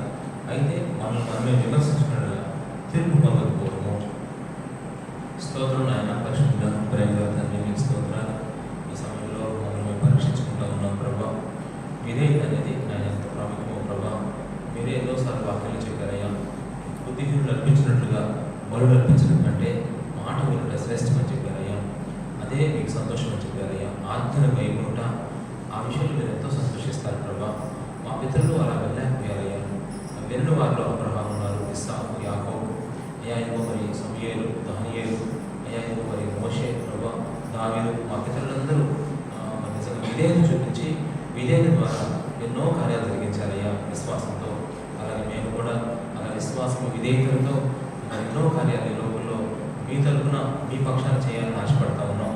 కావలసిన విధేయత మాకు అందరికీ నేర్పించండి. మరియు మేము తప్పిపోయిన పరిస్థితులు ఇక్కడ బిడ్డలు కూడా యథార్థంగా పరిశీలన చేసుకున్నారయ్యా. వాళ్ళు చక్కగా మామూలుగా పరిశీలన చేసుకుంటే 5 చేయం ప్రభావ, కానీ యథార్థంగా ఉన్నట్టుగా పరిశీలన చేసుకోవడం ద్వారా కొంతమంది మార్కులు రాలేదు, కొంతమంది 1, 2 వచ్చినాయి, 3 వచ్చినాయి ప్రభావ. మరి నిజంగా ఏదేమైనా మీరు చూస్తున్నారు. తండ్రి మీకు స్తోత్రాలు. ఇప్పుడు ఈ రక్తం తీసుకోవడం ద్వారా అయ్యా వారిని అడగండి, పరిశుద్ధపరచండి, ఇంకా విధేయతలోకి తీసుకురావాల్సిన ప్రార్థన చేస్తూ మీ హస్తాలకు అప్పగించుకుంటూ యేసు నామములో స్తుతించి ప్రార్థించి పుచ్చుకుంటున్నాం తండ్రి. ఆమేన్. అట్లాగే ద్రాక్షారసం కూడా తీసుకున్నాము. మన చూపించండి, మీరు ద్రాక్షారసం పంపించండి.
అంటే ఎంతో ఇష్టం కానీ విశ్వసించలేకపోతున్నారు, ఒప్పుకోలేకపోతున్నారు అయ్యా. ఆ విషయం చక్కగా ప్రభా యోహాను 1:12 మా కుటుంబం పట్ల నెరవేరడానికి సహాయం చేయండి అయ్యా. అలాగే ప్రభా ఇటు సీఎం ధనలక్ష్మణ్ కొరకు ప్రార్థన చేస్తున్నాను అయ్యా. వాళ్ళ కుటుంబ సభ్యుల కొరకు వేడుకుంటున్నాను అయ్యా. మొదటిగా మన ధనలక్ష్మణ్కి మంచి ఆరోగ్యం ఇవ్వండి ప్రభా తండ్రి. దగ్గునైనా ఆ యొక్క బ్యాక్ పెయిన్స్ అయినా వాటిని నుంచి విడిపించండి. చక్కగా ప్రార్థన చేయడానికి కావాల్సిన శక్తి కలిగించండి అయ్యా తండ్రి. ప్రభావ అటు ఇటు తిరగడానికి కావాల్సిన అయ్యా ఇంకో ప్రభావ మరి ఎనర్జీని కూడా మీరు ప్రసాదించండి అయ్యా. ఇంకో ప్రభావ మీరు నిలబెట్టండి, సహాయం చేయండి అయ్యా. చక్కగా ప్రభావ వాక్యం పట్టుకొని అయినా అయ్యా ఇంకో హృదయంలో పెట్టుకొని ప్రార్థన చేసే కొరకు అడిగించండి అయ్యా. దాన్ని ఇంకో ప్రార్థన కూడా ప్రార్థన కుమ్మరించయ్యా తండ్రి. మా ప్రభావ అయ్యా ప్రేయర్ స్పిరిట్ మీరు అనుగ్రహించండి ప్రభావ. నీకే స్తోత్రాలు. అలాగే శరీర విషయంలో కూడా ప్రార్థన చేస్తున్నాడు ప్రభావ అయ్యా. మరి తను కూడా పరిసరం తీసుకుంటూ వచ్చేటువంటి విషయాలు మరి ఆ విషయాలకు ప్రార్థన చేస్తున్నాడు ప్రభావ. ఎక్కడైతే కాదో నిర్మాణం పడిందో ప్రభావ ఆ విషయాలు టెస్ట్ చేసుకుంటూ ముందుకెళ్ళడానికి సహాయం చేయండి. అలాగే ప్రభావ సహోదరి ధనలక్ష్మి విషయంలో ఏదో ఆయన మాధుర్య వాసు విషయంలో కూడా ప్రార్థన చేస్తున్నాడు ప్రభావ అయ్యా. ఎన్నో వాళ్ళని విడిచిపెట్టదు నాయన తండ్రి. మీకు స్తోత్రాలు. నిజంగా నీ ఇష్టం నీ వాక్యాన్ని అనుసరించడానికి ఎంత కష్టం వచ్చినా నిజంగా ఇప్పుడు మరి వంట నుంచి రావాలంటే కొంచెం పంటనే ప్రభావ, కానీ సంతోషంగా సమాధానంగా ఆనందంతో రావడానికి ఎంతో చూపిస్తున్నారు. ఇంకా మీరు చక్కగా కలిగించండి అయ్యా. మీ కార్యం జరిగించండి ప్రభావ. నీకు స్తోత్రాలు అయ్యా. ఇంకో ప్రభావ మనకున్న పరిస్థితులన్నీ మీకు తెలియదు కావయ్యా. అది ఏ పరిస్థితి ఏ బాధ అయినా సరే ప్రభావ నీ మాకు జనమా నీ మీకు మాత్రం కన్నీళ్ళు విడవని చెప్పావయ్యా తండ్రి. నీ కార్యాలు ఆ బిడ్డల బిడ్డ జరిగించండి. ఆ పిల్లలు కూడా చక్కగా మరి ఆయన పాటలు ప్రార్థన వాక్యం నేర్చుకోవాలయ్యా. నీకు స్తోత్రాలు ప్రభావ. అలాగే మరి కష్టం విషయంలో ప్రతిభ కోసం ప్రార్థన చేస్తున్నాను. వాళ్ళ సువార్త విషయంలో అయ్యా మరి ప్రతిభ వాళ్ళ పిల్లల విషయంలో ప్రార్థన చేస్తున్నాను. ఆ బిడ్డను మీరు ఓదార్చండి, బలపరచండి, ఆదరించండి. నేను 10 మాటలు చెప్తే కనీసం ఒక మాటైనా ఆ బిడ్డ గుర్చుకోవాలి ప్రభావ. ఆ బిడ్డకి ఆయన చక్కగా హృదయంలో నిలబడాలని ప్రార్థన చేస్తున్నాను. ఫలించాలి ప్రభావ అయ్యా. మరి నిజంగా తనను మీరు ఆశీర్వదించండి. నేను నిలబడడం గొప్ప విషయం ప్రభావ తండ్రి. అలాగే మీరు ఆకర్షించుకోండి. నువ్వు ఆకర్షిస్తేనే అయ్యా వాళ్ళు బలపరచబడగలరు అయ్యా. వాళ్ళకున్న ప్రతి బాధ ప్రతి దిగులు కన్నీరు ప్రభావ మీరు చూడండి ఆయన అయ్యా. అప్పగించుకున్నాను ప్రార్థన చేస్తున్నాడు ప్రభావ. అలాగే నాయన జైలు ప్రజలకు ప్రార్థన చేస్తున్నాను. పిల్లలిద్దరిని కూడా జ్ఞాపకం చేసుకోండి అయ్యా. వాళ్ళు కూడా చక్కగా ప్రభావ మరి నిజంగా నీళ్ళు స్థిరపరచబడాలి, బలపరచబడాలి ప్రభావ. అంటే కృపలో అది ఆనందంలో వారిని లేవనెత్తవలసిందిగా ప్రార్థన చేస్తున్నాను అయ్యా. సహవాసం నిజంగా ప్రభావ అయ్యా మీరు మాకు ఇచ్చిన సహవాసాన్ని మేమందరం కలిసి ఏక మనసుతో ప్రసన్నవేదంతో ప్రభావ అనేక మంది కోసం ప్రార్థించాల్సిన భారం మాకు పెట్టారయ్యా. దాన్ని అందరూ ప్రార్థన చేస్తున్నాను. సండే స్కూల్ కల్చర్ కూడా మీరు ఆశీర్వదించండి. పిల్లలందరూ కూడా చక్కగా మీరు తీసుకురండి అయ్యా. ఇంకా మరి ముఖ్యంగా మరి ఆరోగ్య విషయం కూడా ప్రార్థన చేస్తున్నాను అయ్యా. ఇంకా బిడ్డల నుంచిగా మీరు స్వస్థపరచండి అయ్యా. మీరు అంతా ప్రోక్షించండి అయ్యా. మరి పిల్లలు కూడా చాలా జాగ్రత్తగా తినే విషయంలో కానీ అటు ఇటు వెళ్ళే విషయంలో కూడా జాగ్రత్తలు పాటించడానికి కావాల్సిన మంచి మంచి డిసిప్లిన్ మీరు నేర్పించండి అయ్యా. మేము చెప్పిన ఒకవేళ పిల్లలు ప్రకటకపోవచ్చు కానీ వాళ్ళలో ఆత్మ నాయన నీ ఆత్మ గొప్ప ఆత్మ ప్రభావం ఎవరు కూడా అందరికీ అర్థమే చేసే ఆత్మ ప్రభావం. మరి 12 సంవత్సరాల వయసులో మీరు ఎంత డిసిప్లిన్గా ఉన్నారు ప్రభావ. అంటే డిసిప్లిన్ క్రమశిక్షణ పిల్లలందరికీ ఇవ్వండి ప్రభావ తండ్రి. దేవా మీకే స్తోత్రాలు అనుకరించండి, నువ్వు చూపించండి. అలాగే మరి నాయన కూడా వచ్చిన బిడ్డలందరి పక్షాన్ని ప్రార్థన చేస్తున్నాను. అలాగే మరి కెమెరా చేస్తున్న రాజు తీసుకొయ్యా అయ్యా. మరి ఆయన కూడా మీరు దర్శించండి. మన పిల్లల కొరకు ప్రత్యేకంగా ప్రార్థన చేస్తున్నాను. మన చదువుల కొరకు వేడుకుంటున్నాను ప్రభావ అయ్యా. ఇంకొని ఆత్మచేత బలపరచండి. చక్కగా అన్ని విషయాల్లో మరి నీలో అంటుకట్టబడిన ఆయన అయ్యా. ఇంకొక నీలో నా ప్రభావాన్ని నీలో నా మాధుర్యాన్ని రుచి చూచి ఎరగడానికి సహాయం చేయండి అయ్యా. అయ్యా ఇంకో ప్రభావం చెప్పడం మీరు అనుభవించడం లేదు ప్రభావ. మేమైతే చెప్పేవాడు మీకు అనుభవించడం తెలుస్తుంది ప్రభావ. అలాగే మేము చెప్తున్నప్పుడు వాటిని జాగ్రత్తగా తీసుకొని టేస్ట్ చేసి నిజమే కదా అనిపించే ఒక మంచి మంచి విషయాలు తెలియచేయండి, కనికరించండి అయ్యా. దేవాలయం మరి కొలాస్ నగర్లో నా చుట్టుపక్కల ఆత్మలు ప్రార్థన చేస్తున్నాను. మరి ఎన్ని ఆత్మలు అయితే మీరు మాకు ఇవ్వాలనుకుంటున్నారో ఎక్కడెక్కడ ఉన్నాయో వాళ్ళందరూ కూడా తరుముకుని రండి. ఆయన చక్కగా సమకూర్చండి ప్రభావ. సమకూర్చదును అని చెప్పారయ్యా. ఏదో వేసి సమకూరుస్తానని చెప్పావు ప్రభావ. వాళ్ళందరూ తీసుకొస్తానని చెప్పావు. అయితే వాళ్ళు ఎక్కడున్నారో మాకు తెలియదు. వాళ్ళందరూ మీరు తీసుకురండి అయ్యా. మీరు తీసుకురండి ప్రభావ. మీ ఆత్మలను మీ పక్షాన్ని జరిగించి మనం తెచ్చుకోవాల్సిందిగా వేడుకుంటూ యేసు నామములో ప్రార్థించి వేడుకుంటున్నాను తండ్రి. ఆమేన్. అందరూ నిలబడి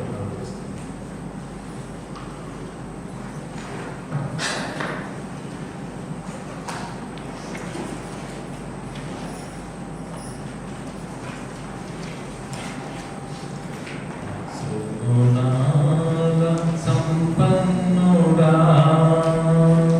స్తుతిగానాల వారసుడా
ఈ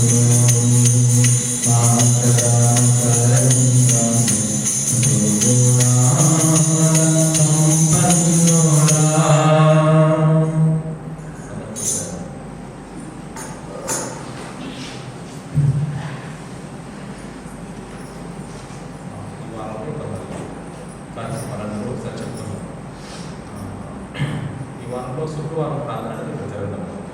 ఎందుకంటే మనం బుధవారం, గురువారం, శుక్రవారం, బుధ, గురు, శుక్రవారం 3 రోజులు కూడా మనం ఉజ్జీవ పరిశీలన వాగ్దానం ఇవ్వని చిన్న మీకు వాట్సాప్ కూడా పెట్టాను, చూస్తారు గ్రూప్లో.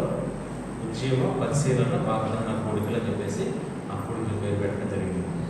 నేను ఏ వాక్యం అయితే చెప్తున్నాను ఆ వాక్యం కూడా మీకు ఇవ్వడం జరిగింది. బాగా ప్రార్థన చేయండి. మరి ఉదయం 10:30కి కోడికి స్టార్ట్ అయ్యింది, సాయంత్రం 7 గంటలకు స్టార్ట్ అయ్యింది కోడి. మరి కూడుకోవడం వచ్చిన వాళ్ళందరూ కూడా భోజనాలు ఏర్పాటు చేస్తాం. బయట వాళ్ళకి అందరికీ అలా సాయంత్రం కూడా ఇలా మా గ్రూప్లో వలవాపురం గ్రూప్లో పెట్టాను, మేము పెట్టలేదు. కానీ ఎవరైతే ఏ పరిచయం చేయాలి అని పెట్టారనమాట వలవాపురంలో. మన రోలాస్ ఇక్కడి నుంచి వచ్చిన వాళ్ళు ఏంటంటే ధనలక్ష్మి ఒక పరిచయం ఉన్నారు, ఇంకెవరు లేదు పరిచయం ఇక్కడ వాళ్ళు. పేర్లు ఏంటంటే నేను ప్రార్థన చేసే వాటిలో మరి నేను ఆ 3 రోజులు కూడా చక్కగా ఉదయం ప్రేయర్ స్టార్ట్ అవ్వకముందు ప్రేయర్ అయిన తర్వాత కృష్ణకుమారి గారు, పద్మక్క, తర్వాత సుకన్య ఒక అమ్మాయి నవీన్ ఉన్నాడు, ధనలక్ష్మి నలుగురు వెలుగు రాస్తాను. నలుగురు కలిసి ఇప్పుడు నేను డయాస్ వెళ్తూ ఉంటాను కదా, అభిమానం కదా, అక్కడ చక్కగా ప్రార్థన చేస్తూ ఉంటారు, నేను పెద్ద ప్రార్థన చేస్తూ ఉంటాను. ఆ పరిచయలో ఈ ప్రాంతం నుంచి అంటే ఈ గౌరాసన ప్రాంతం నుంచి ధనలక్ష్మి ఒక పేరు రాస్తాను. ఇక మిగతా వాళ్ళందరూ చక్కగా వస్తూ ఉంటారు, వెళ్తూ ఉంటారు. అంతా చక్కగా ఫోన్ చేసి మళ్ళీ వెళ్తూ మళ్ళీ రావడం అట్లా అందరూ చక్కగా ఉపయోగించుకున్నాం. 3 రోజులు కూడా మొదటి రోజు బాప్తిసాలు ఉంటాయి. మొదటి రోజు ప్రార్థన అయిపోవాలి, వెంటనే బాప్తిసాకి వెళ్ళిపోతాం. మరి రాగలి మీరు మళ్ళీ వెంటనే గుడికి రావాలి కాబట్టి వెంటనే మీరు వచ్చిన పర్లేదు, రాగలి మీ ఇష్టం, ఎట్లయినా పర్లేదు. మీకున్న టైం బట్టి జాగ్రత్తగా మెయింటైన్ చేసుకుంటూ వెళ్తాం. ఇది ఒకటి మెయిన్. ఉదయం సాయంత్రం అట్లా 3 రోజులు కూడా ఎప్పుడంటే 13, 14, 15 3 రోజులు. శుక్రవారం అంటూ ప్రార్థన. శనివారం నాడు మనకు 3వ శనివారం వచ్చింది. ఉదయం 11:30కి బ్రదర్స్ మీటింగ్ ఉందన్నమాట, 3వ శనివారం. ఆ తర్వాత ఆదివారం ఆన్లైన్ ఉంటుంది. ఆన్లైన్ కూడా ఉంటుందమ్మా ఈ నెలలో, ఆన్లైన్ కూడా పెడతాం ఈ నెల. మరి ఎప్పుడైనా అది ఇంకా మనకు టైం ఉంది కాబట్టి ఈ నెల ఎండింగ్లో రోజు చూద్దాం, ఖచ్చితంగా ప్రార్థన చేద్దాం. ఇవి మెయిన్ పాయింట్స్ అన్నమాట. ఈ వారంలో మనం కలుసుకునేది ఎప్పుడంటే 3వ మీటింగ్లో కలుసుకుంటాం. ఆ తర్వాత శనివారం బ్రదర్స్ మీటింగ్ ఉందన్నమాట. ఆదివారం ఆరాధన గుర్తుపెట్టుకుని ప్రార్థన చేయండి. తప్పకుండా రండి, ప్రార్థన చేసుకుంటాం.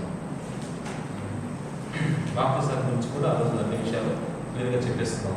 బాప్తిసాల గురించి కూడా, బాప్తిసాలు ఎలా తీసుకోవాలి, ఎలా తీసుకోవాలి కూడా చెప్పుకున్నాం. ప్రార్థన చేయండి, ప్రార్థన చేస్తున్నాం. స్తోత్రం అయినా పరిశుద్ధ ప్రేమల తండ్రి, మీకు స్తోత్రాలు. మరి దేవాలయంలో చిన్న చిన్న బిడ్డలు నిజంగా రాత్రి మరి వాకింగ్ చెప్పి వచ్చాం. యెహోవా కార్యం అశ్రద్ధగా చేయాలి, శాఖపరిస్థితి చెప్పాము. యెహోవా మిమ్మల్ని ఏర్పరచుకున్నారు కనుక మీకు అశ్రద్ధ చేయాలని చెప్పాము.